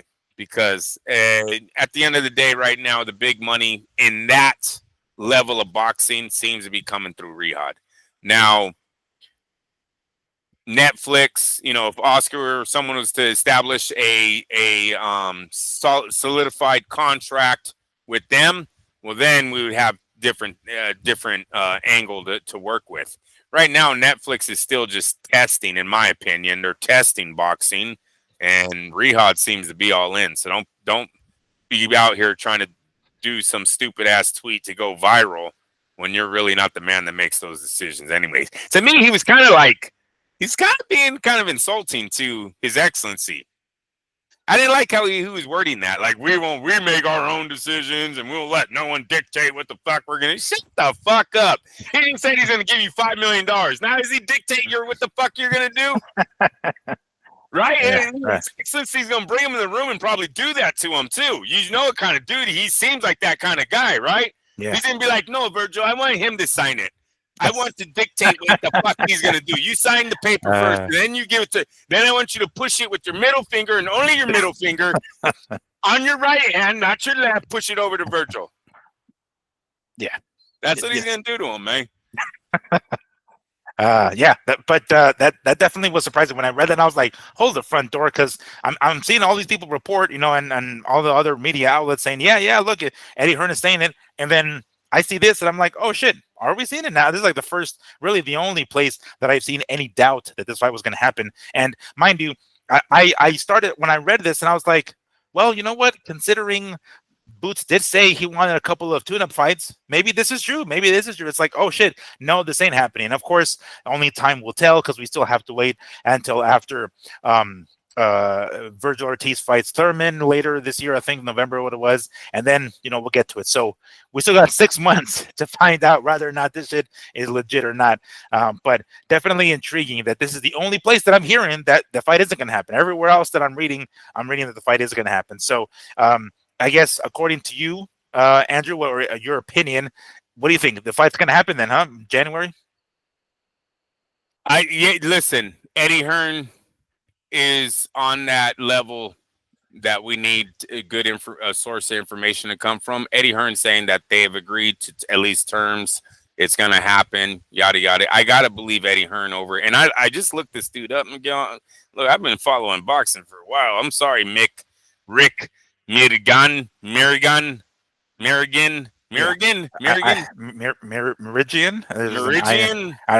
I don't know. I don't even recognize him, bro. That's what's kind of throwing me off right now. I know my memory's not the best. I'm 45. I'm not 20 anymore.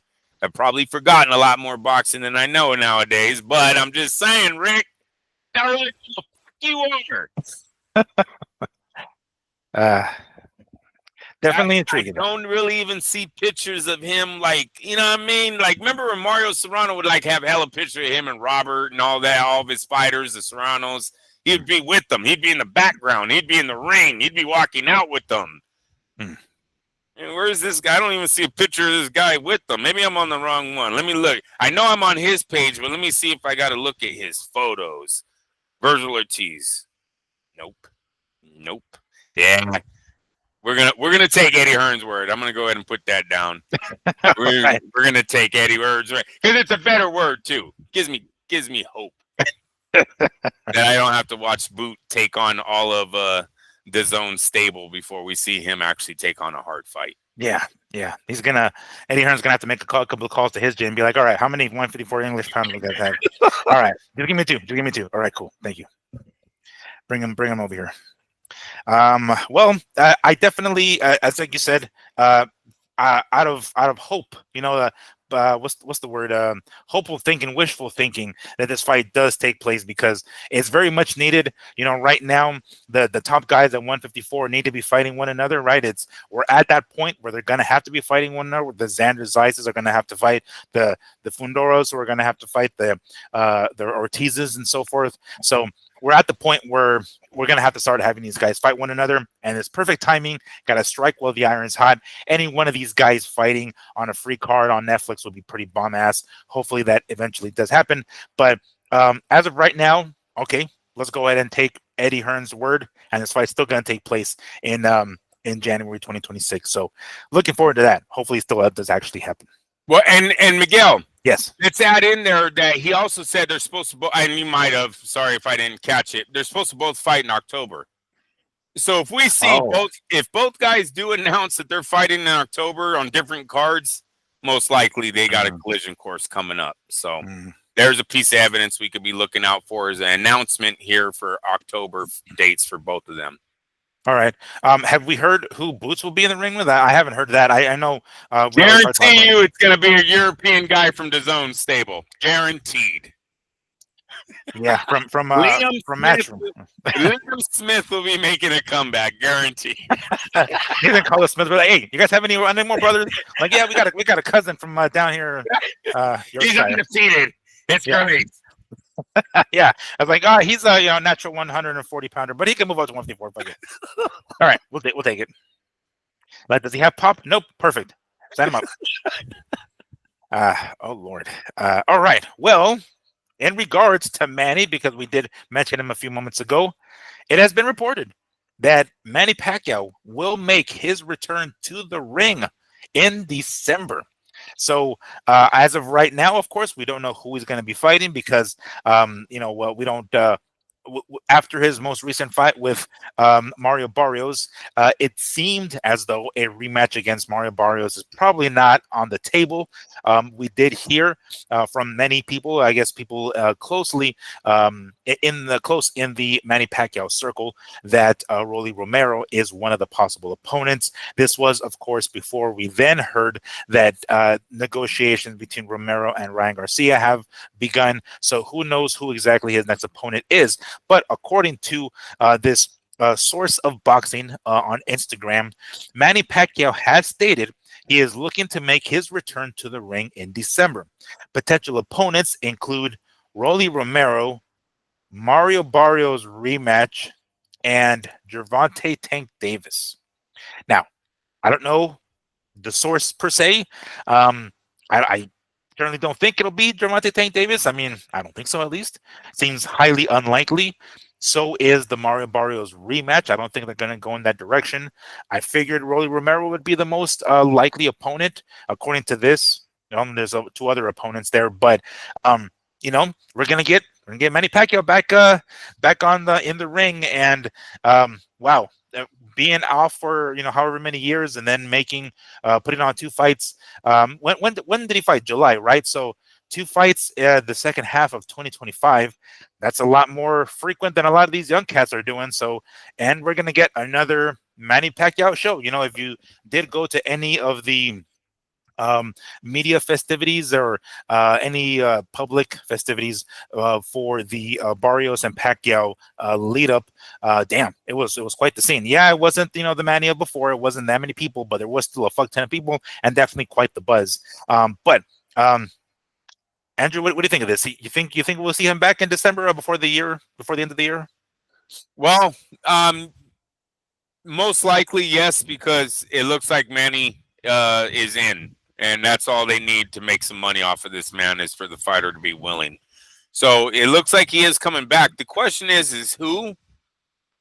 And that is changing a lot. It seems it's changing every day.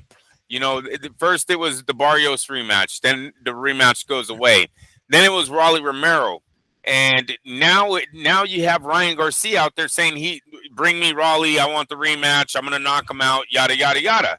So with that contract being a rematch clause attached to it, that kind of takes Rolly Romero out if Ryan really is coming back. I think they're bind by contract to do that rematch. That puts him back at Mario Barrios. I don't know if I want to see Manny fight Mario Barrios again.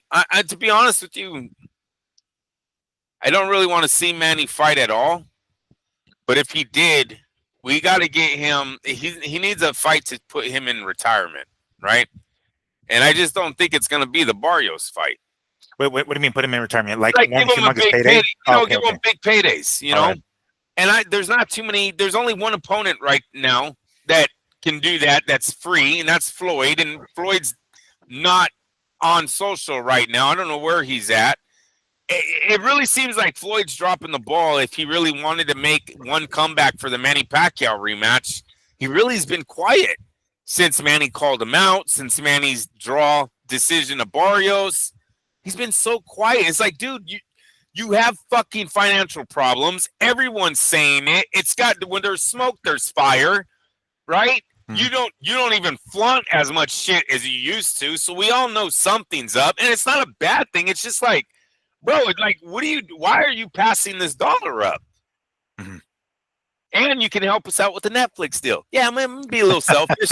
I know you're old, Floyd. I know you're old, but we need help with Netflix. We need to show them what we can do. You know what I'm saying? If you would just bring your ass back one time. So I don't know who else Manny is set to go up against that would make him a shit ton of money. The Barrios fight just wasn't that good. You know? So according to this post here, Romero, Barrios, Gervonta Davis. Is that likely that we're gonna get? I mean, what, Gervonta's gonna move up 2 fucking weight classes to go to 147 or something like this? I don't see that happening. Seems highly unlikely. Maybe height wise they're close to one another, right? Because Manny is a little bit on the shorter side, but there won't be that kind of height disparity. And even then, Gervonta is already used to fighting guys taller than him anyway. But weight wise, moving up to 147, I mean, I don't think Manny's coming down to 140 and they're not going to meet halfway. Maybe they do, but how likely is that? Gervonta Tank Davis, according to this post here. It matters what the contract is with him and Roach. Now, look, that was a draw, correct? The Roach. Lamont Roach, yes, and it was a draw. Yeah. So then, in that case, maybe there is no automatic rematch attached to it. You know what I'm saying? Like that nullifies any sort of rematch clause. Because he retired. That canceled their fight. It's still a Mayweather 101. It cancels their fight. Look, I retired. I can't fight you. And then a week after your fight was supposed to go off with Roach, you'd make a comeback and sign with Manny.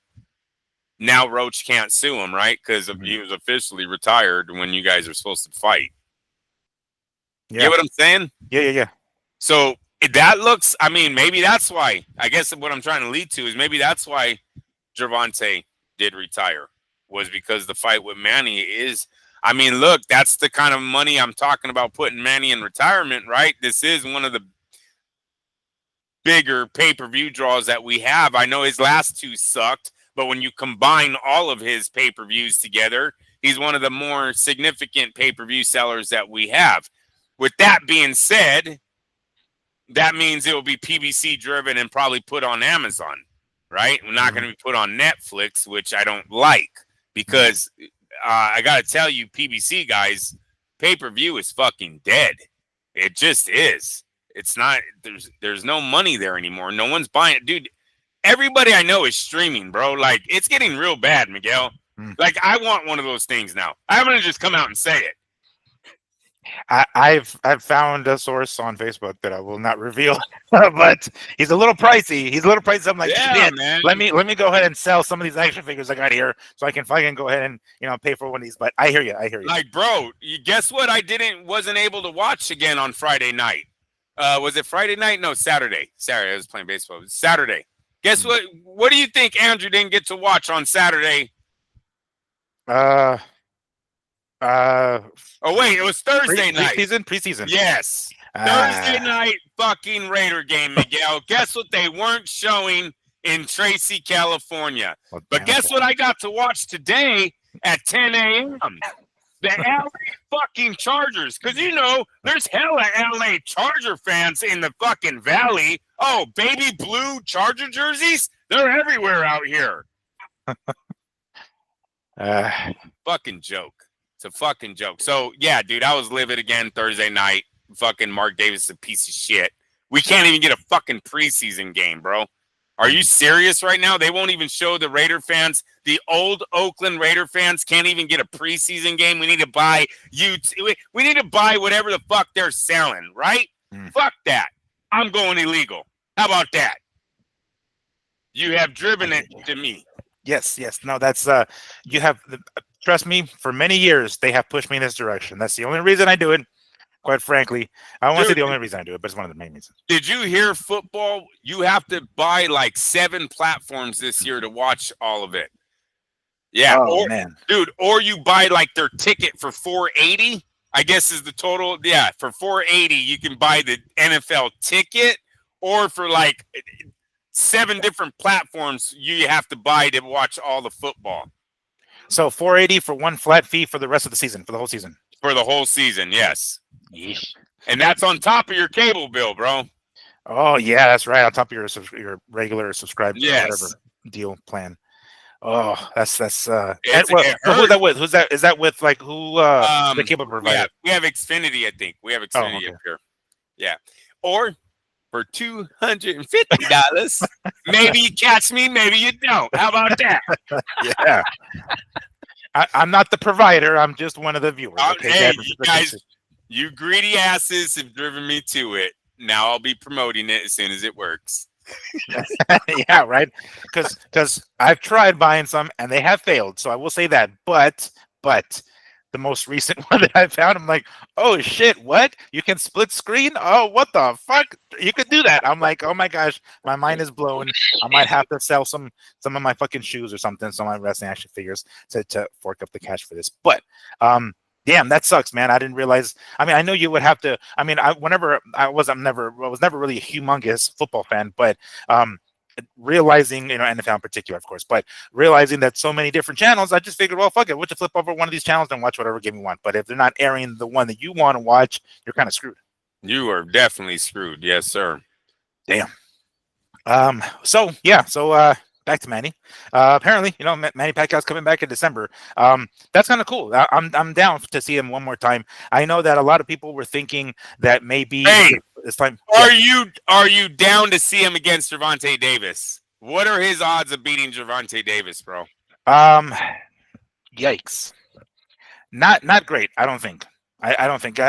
Obviously, the age is a humongous factor. Gervonta is not the kind of guy that holds punches back the way one Mario Barrios did. Another southpaw, it'll be southpaw versus southpaw. He's got the power in that left. I don't see Manny walking away from that one. I think Manny ends out, on a stretcher the way he probably was. We thought we was going to be against Mario Barrios, but it'll be a ticket seller, no doubt. It'll be a humongous payday for him, but it would be like how can I explain it? If the payday itself isn't the retirement right off into the sunset, the getting knocked the fuck out will be. Right. Yeah, that's the look. When you give me those list of opponents, and we know that the timeline of Manny Pacquiao is short, and also I got to throw in there the lack of interest of one Floyd Mayweather, it seems like, on the rematch with Manny. I'm leaning towards he's going to fight Gervonta Davis because it makes him the most. It makes him the most money. That fight in Las Vegas would probably do very good on the PBC side. You'd have a lot of guys showing up and supporting Gervonta. That's an old school fight. It really is. It's an old school, two names, because the Filipinos are going to show up. His fan base will be there. They got their engines running again on the Manny train from this last fight, right? You put them in Gervonta, they're going to say fucking Gervonta's too small. Manny's bigger. Manny hits harder, right? It's boxing, bro. You'll have Manny fans out there. I think it will do very good ticket sales.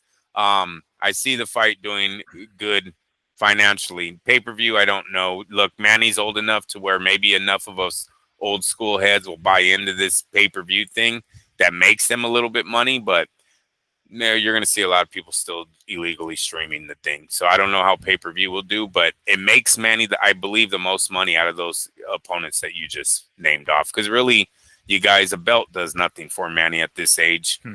He was looking for big checks, one in particular, and it just does not seem like that man is interested in coming back. Yeah, and it'll be maybe the next best thing to that, right? I mean, it really is. It really is. There aren't any other options. Nothing's going to come close to Floyd. The only thing that is in anywhere near the ballpark will be Gervonta. Yep. How would you see that fight going down? Do you think it'll be Manny still holding his own, or are we looking at, because mind you, Gervonta didn't look that great against Lamont, and I realize Lamont is not Manny. Lamont has far fewer miles on the odometer, has more gas in the legs, et cetera, et cetera. But how would you see that one going down? I would have to look. I would probably watch that Lamont fight. One thing about the Lamont Roach situation too is he knew Gervonta. He knew him from sparring him for so long. So Manny won't have the luxury of that, already having not only tape but real life sparring with the guy. I don't know if Manny ever sparred him before, and I'm not saying they don't have a tape out there of them sparring before, but as far as I know, that's the edge that Lamont Roach had over everyone else that's faced Gervonta. They were pretty known fighting each other. So yeah, I would have to watch that over off the top. I agree with you that the speed and the power is gonna play effect at some point in the fight, and right now Gervonta's just a little bit too quick. He's probably just gonna be too quick for Manny. His left hand is gonna reach there way faster than Manny's does. So yeah, it would probably be, hey, Manny did the same shit to Oscar, right? Mm-hmm. This is just the way it goes, right? If Manny does get in the ring and gets his ass handed to him, and look, we've said that, and he almost beat Barrios. I know Gervonta's better than Barrios. I'm just saying, Manny surprised us before, but if he was to get his ass handed to him, I think he beat up a very flatlined Oscar De La Hoya one night. So. Well, I guess using that as an example, do you think, I mean, because mind you, De La Hoya was willing to drop back down to 147 after not fighting at 147 for such a long time, even going as high as fighting at 160 against Bernard. Do you think maybe in this particular case, Gervonta kind of, I don't know, maybe lures Manny into dropping down to 140 or something like that, like maybe draining him a little bit? Probably 143, 144. I don't see Manny totally budging on all demands, because I think Manny can make. I think Manny can make enough money on his own where he doesn't have to go to every demand. Because we know that the Mayweather team, the PBC team, the El Heyman, the Leonard Ellerbe bullshit that these guys play. They think they're all smart, right? We make money for our fighters, whatever. We know that's what they're gonna do, Miguel. Yeah. But Manny should be able to at least get an extra $1 million for every pound they want off, and they'll pay it, because this is how they rob people of their money, to act like they're special when really they're just working these deals out. They even did it to Canelo, and he was an up and comer, and they were able to rob him. Stupid. That was dumb of Oscar. Mm. But anyways, hopefully Manny gets $1 million for every pound that they want him to come down, and then stops around 144, 143. That's where I would say no. I'm not going all the way to 140 for you. Gervonta Davis really ain't shit without Manny Pacquiao. He really not. This is a one-time fight for Gervonta here. Yeah, because there aren't many, like, considering the few. He's not on any really. The Ryan Gar, we talked about it as far as like putting his resume under scrutiny. The biggest payday, the biggest most high profile and most successful fight of Gervonta's was against Ryan Garcia, who ultimately didn't turn out to be anything. Right? There's nothing accomplished before that, nothing really accomplished since then. So he has no Hall of Famers on his record for himself to be something big. Fighting someone like Manny would be that exactly. Considering Gervonta's issues outside of the ring, legal problems, is it likely, you think, that he'll be able to get cleared of that to be able to fight? Because according to this post, we're looking at December for a Manny comeback. You think we'll get Manny, or you think Gervonta will be ready by December? Mind you, he completely did. Pulled out of any sort of Lamont rematch, and is having these legal issues outside of the ring.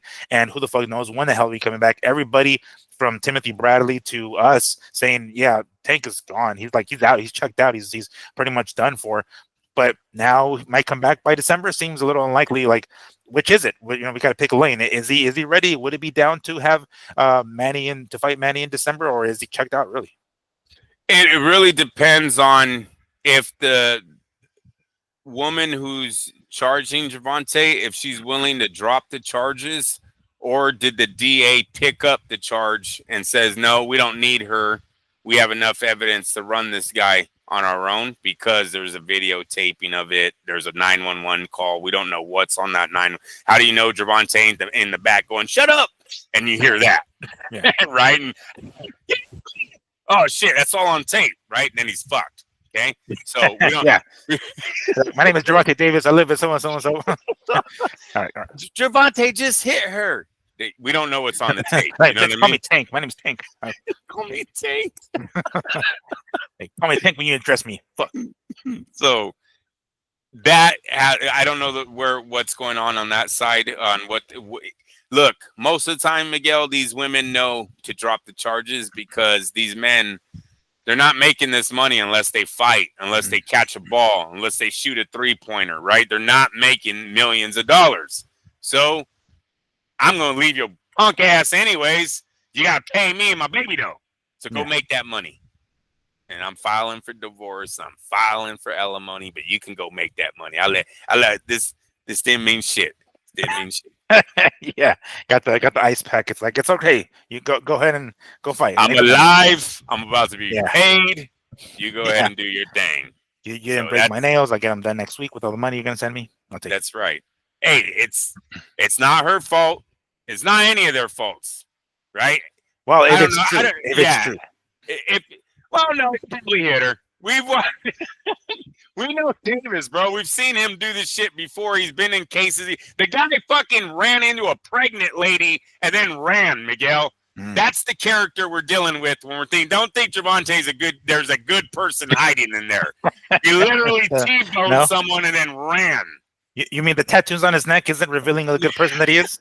It's not Bible verses? Yeah. They're not Psalms on the fucking side of his neck here. None of that. The spiderweb tattoo on his elbow is not a reflection of the Garden of Eden. No, okay. So yeah, no, he probably did smack her. She's probably, she most likely would drop the charges to get bigger money, and that's fine. That's her reward for putting up with the bullshit.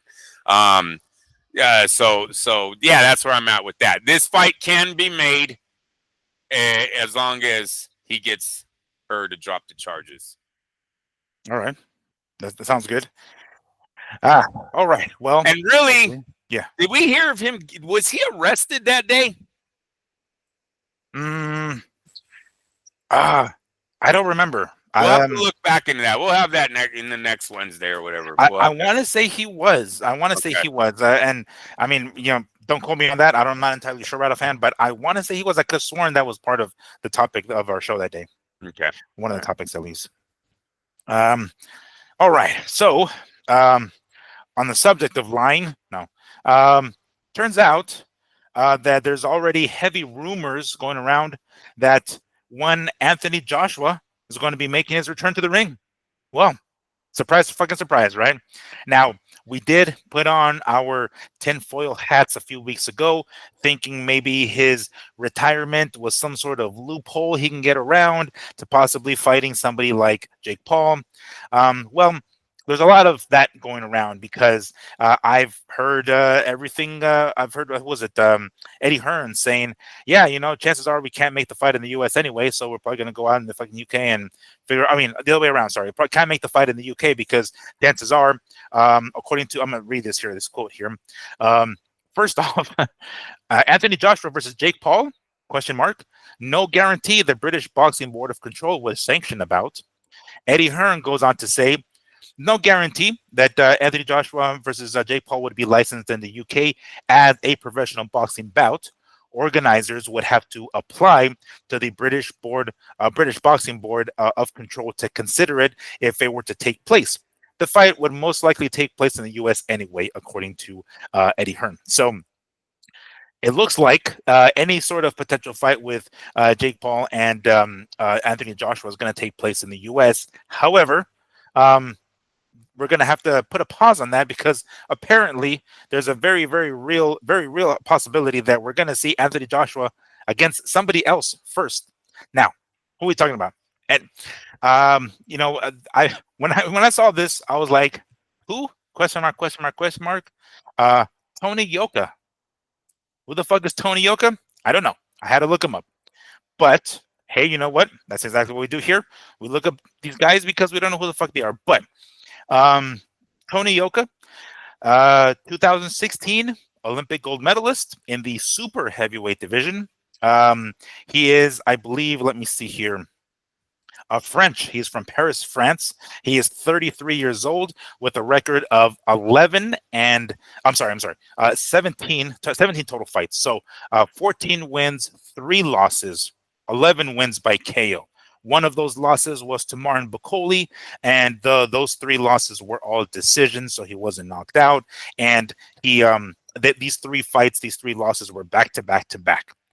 This is going back to like 2023. Since then, he's racked up 3 victories, 3 straight victories. So as of right now, 14-3 is his record, 11 KOs, and this is what I was able to pull up here. Rumors that Anthony Joshua may face Tony Yoka in his next fight persist, even with Eddie Hearn saying he truly believes, quote unquote, we'll see Joshua fight Jake Paul in early 2026. This article goes on to say, the Paul idea does have to be taken with a grain of salt until there's something more concrete than simply Jake Paul saying he wants to fight Anthony Joshua. Yoka would tick some boxes as a potential comeback for a comeback opponent for Anthony Joshua. In a recent report from this one website called El Equipe, the promoter here, Johan, I can't pronounce his last name, sorry, says he spoke with Anthony Joshua while on vacation in Cyprus, and Joshua told him his next fight, 90% sure it'll be against Yoka. So, according to what I'm showing here, it looks like we're going to get Anthony Joshua versus Tony Yoka before we see Anthony Joshua and Jake Paul in 2026. So much for retirement, huh, Andrew? Yeah, I mean, you kind of answered the question, I think, why the retirement is over and they're not getting the Jake Paul fight. Look, the only way you guys they were going to get the Jake Paul fight was if that thing happened in the UK. And I think that confirms why he went the retirement angle, and maybe that pissed off Jake Paul. Maybe Jake Paul said, hey, wait a minute, I want this on my official record that I beat him. And they're like, Jake, they're not gonna fucking clear us to fight if you're thinking about going up against the ex-heavyweight champ, right? And he was like, well, fuck it then. America would do it. But hello, Anthony Joshua is not a big seller in America. No one gives a shit about Anthony Joshua over here. The guy lost to Andy Ruiz, man. Where are we making money to pay you 20 and pay him 20? When we look at the pay-per-view sales over there in the UK, they're never that great. They're never America pay-per-view sales. So it's not like they're going to be like, oh, yeah, don't worry. We're going to sell fucking 1 million pay-per-views on this. They needed the 80,000 seat venue. They needed that. And then they would make money off of whatever Jake Paul does in America. So I clearly think that's why he lost that fight, was they can't get done in the UK. If it can't get done in the UK as him as a professional boxer, it's not going to happen. So then he comes back to fighting. He goes back to the UK and he fights some guy with a fucking bum-ass record. And you know what? I put it out here right now. If Anthony Joshua looks good, his career continues. If Anthony Joshua wins by decision, that is his retirement fight that night. He'll be announcing his retirement. Mark my words. If he knocks him out, oh, give me anyone, I'll take him back. I'm back. That's all they do, bro. And then if he's swollen and cut and their fucking crowd was booing when they announced the winner, no, I just don't have it anymore. You know, I tried my hardest. That look for that type of fight. This time for real, I'm retiring for real. Yeah. I took on this guy just to say goodbye. Yeah, because that's the record he's showing me. 17-4 or 3-11. Come on, where is this leading? This is leading either to you looking good and trying to get another fight out of it, or you looking terrible and just telling your fans that was it for me. So, but I do think that kind of answered. Eddie Hearn kind of answered why he's not getting Jake Paul. The British Boxing Board would not, and I thought that would. We talked about that, bro. Yeah, that's the reason we thought that the loophole would be the retirement. Yeah. Oh man, because like I thought when I saw this, and I was like, okay, well, is this a way to maybe gain some more interest in a possible Tyson Fury fight? Like, all right, if he looks good, because I mean, I think Tyson Fury brings some more money than fucking Jake Paul. You know, again, here in the U.S., that's the only place that would be able to make a fight with Jake Paul and Anthony Joshua. And Joshua's not a star here; he's a star over there. So is Fury. If Joshua comes back and looks relatively impressive against Yoka, are we looking at a possible Anthony Joshua and Tyson Fury retirement fight, or loser leaves town, whatever the fuck? It's very much on the table. Look, because His Excellency likes heavyweights, it looks like, we all do, right? Everyone likes seeing heavyweight fights. As long as Joshua looks good, why not watch him? I'm up for Wilder to fight Usyk. I'm up for Joshua to fight Fury just to get these closing chapters in this era. Yes, sir. Interesting. So apparently, retiring and then coming back is it's kind of a thing now, right? Announcing at least retirement, because that It's retirement got lasted for a month. Yeah. It's got to be the same for Gervonta Davis. You know, at some point, a boxing committee has to look at the matchup and go, "Really, dude? You're 205 pounds. You're trying to fight a guy who's 135." You know, soaking wet with food to the full belly. It's just they very well could be not approve that, and that's why Gervonta had to do the retirement thing too. So we'll see here in a few who Jake Paul is going to actually take on. I'd rather see Jake Paul. I mean, I'd rather see Manny and Gervonta. If I had to see a fucking dream matchup, I would rather want it to be Manny and Gervonta. The Gervonta and Jake Paul thing just seems a little bit too far out of reach. Jake Paul is he 6 foot something, right? 6'1", I believe. I think. Yeah. And what's Gervonta, 5'4"? Yeah, he's down there. I don't know if it's 5'4". He's pretty small, bro. Yeah. Oh man. Well, definitely an odd one there. Hopefully we get some clarification in the coming weeks here. But yeah, looking like that's the direction AJ is going, at least in the near future. Okay, one of the, or I guess the final story that I want to talk about here before I finish up is another tweet by one Rick Glazer in regards to Top Rank and kind of where they currently stand. He goes on to say, Top Rank is now starting to plan shows to keep their fighters active with no American TV/streaming content deal in place. We did mention this last week because I want to say was Oscar Valdez announced he's going to be fighting in Mexico, Nogales, Mexico later this year. So clearly that's showing the Top Rank is marching on. Rick goes on to say, Top Rank has huge overhead. A lot of executives and rank and file employees. How long will Bob Arum want to hang in there looking for a content deal, all the while losing money quarterly? Layoffs have to be next. Common business sense dictates that. What happened at Top Rank? It was the bad for business combination of arrogance, complacency, stale boxing offerings, and not evolving. Caught out. This guy needs more punctuation. And not evolving, caught up to Top Rank. Sad but true.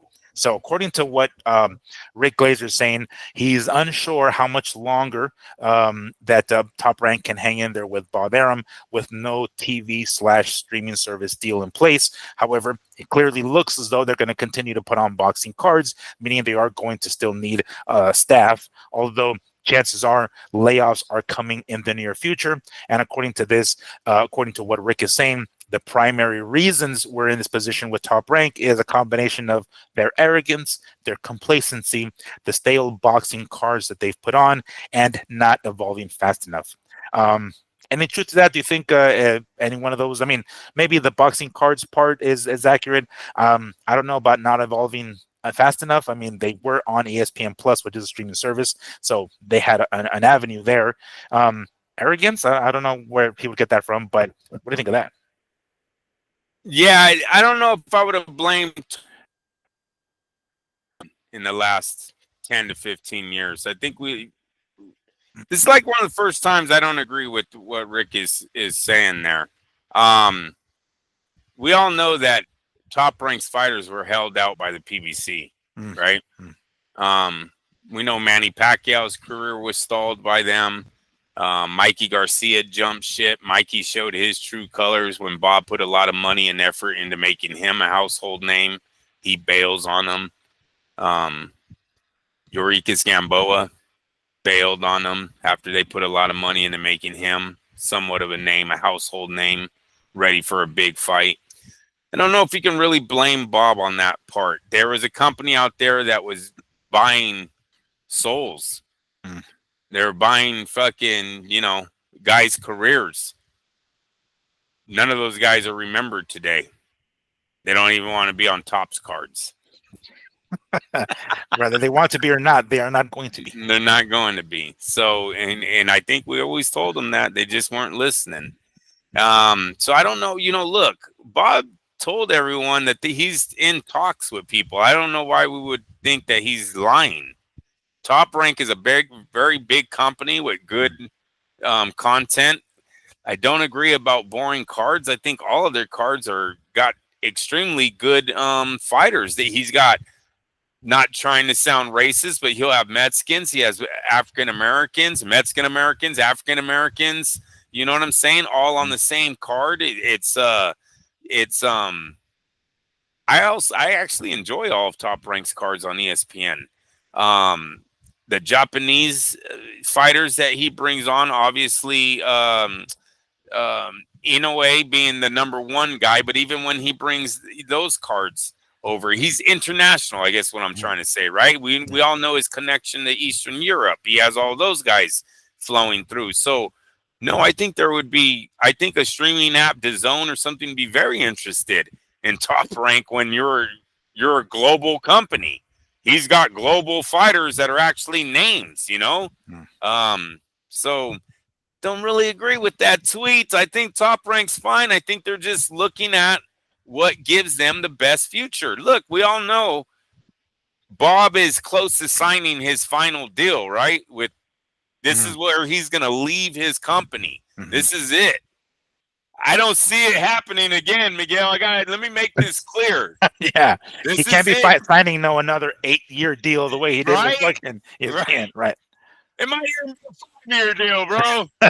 I'm sorry, Bob. Yeah, no, it's okay. He might not need to renew his license one more time because it might not. 92? Is he 92? Oh, good question. How old is he? I don't know. Let's find out real quick. I thought you said 92 or 93 last week, bro. We looked it up. All right, let me. 93. He'll be 94 in December. He'll be 94 in December. This has to be his last deal, dude. Yes, his last driver's license renewal, his last all that shit. That was my greatest call. Oh man, that was my greatest call. The license renewal. No more passport renewals. That's it, homie. Yeah, man. So no, I think he's looking at all the numbers. Like I'm not gonna go out like a joke, right? I'm not just gonna take something. Let him do his magic, man. I think he's got a lot of ammo. And he's gonna set up Top Rank for a nice stepping away move here. Not like it's happening as soon as he gets his company on another platform. I'm not saying that, but I am saying that he's being very cautious because this is his last deal. All right, that's understandable. I'm doing my damnedest to fucking get my damn camera focused, but while I'm listening to you talking about this here, yeah, but like realistically, how long do you think they have for them to be able to not be on one of these? Because the longer they are away from a TV deal, the more money that's going to be being spent, and not the same amount of money coming back in. The way they did have with ESPN. How long? I mean, they can only be in this limbo spot for so long, right? Like, what kind of time frame are we looking at? Do you think? How much money they have in their reserve to be able to put some money into into the pot to continue to keep the ball rolling before they get fresh money from whatever new streaming services are offering? Well, I don't know how fast you can get a fight on a streaming app. Like example, say he's got Zayas coming up, right? And they don't have a platform for him yet. If he was to strike a deal, a 1-fight deal with DAZN or Netflix, let's just say, would it be that hard to get the feed over to Netflix and them to plug it into one of their to give it to us? Would that really be that hard? No, I don't think that will be the hard part. I think signing the deal to get that will be the hard part. Like, but I'm a 1-fight deal. Okay. If he was, because right now, obviously, they don't have a platform to put all their fights on, right? But if he was just to make, hey, DAZN, I got this fight coming up. I got Inoue coming up. Are you guys interested? Would DAZN go, you know what? Fuck yeah, we'll take that 1 fight. What do you want for it? If they can do that, then I see them being fine as of right now, not having a platform, because there's a lot of platforms that they could sell one fight to, as long as they're willing just to buy it like that, which I think they are, because we kind of seen Rehad. Didn't they buy like DAZN's platform? DAZN has shown like fights from Rehad on their shit. Well, yeah, I mean, as I understand it, Turkey owns like 13% or something like that of DAZN. So, I mean, they're airing some of those fights. I don't know which ones in particular you're talking about. Which ones are you talking about? No, like the last few fights that Rehad's put out has been on DAZN, right? It wasn't really that hard for them to transition over into DAZN. So I don't see this being a problem yet. As long, because DAZN, dude, let me tell you guys, they need content. They need good content, right? And the shit that Eddie Hearn gives them is not good content in America. But the shit that Top Rank gives them might be great content for America. And ESPN was just doing good with it, right? So now, because I think ESPN just wanted to go to the next level. They went college, they went pros in Major League Baseball, football. They went double in on that. And those are actually getting more expensive to buy because of streaming apps. That's another thing the whole sports world is getting into. But so, yeah, right now I'm going to say no. I don't think they have a problem because they have a list of fights that I think are interesting to other platforms that they would purchase just to show on their air for that one night. And look, isn't that a foot in the door when you can get it in a way in DAZN? You can show in a way what DAZN is like, and then you can start talking about Bob about keeping them. So it actually helps them get a foot in the door too by purchasing these fights from Top Rank as one fight deals. So that's where I'm hoping this is going. Are you with me, Miguel? You've seen frozen here for a minute. Damn. Well, I hope he comes back.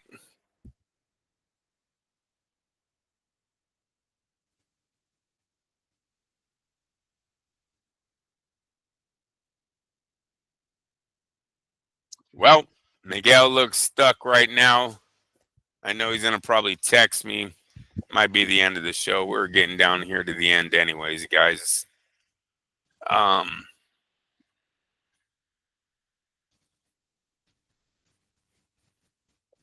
We will be back on Wednesday. If this is the end of the show, maybe we'll record something to end it. But if this is the end and I'm still recording, we'll be back on Wednesday. We'll have more stories for you guys. So Miguel Barragan, Andrew Lapache saying good night.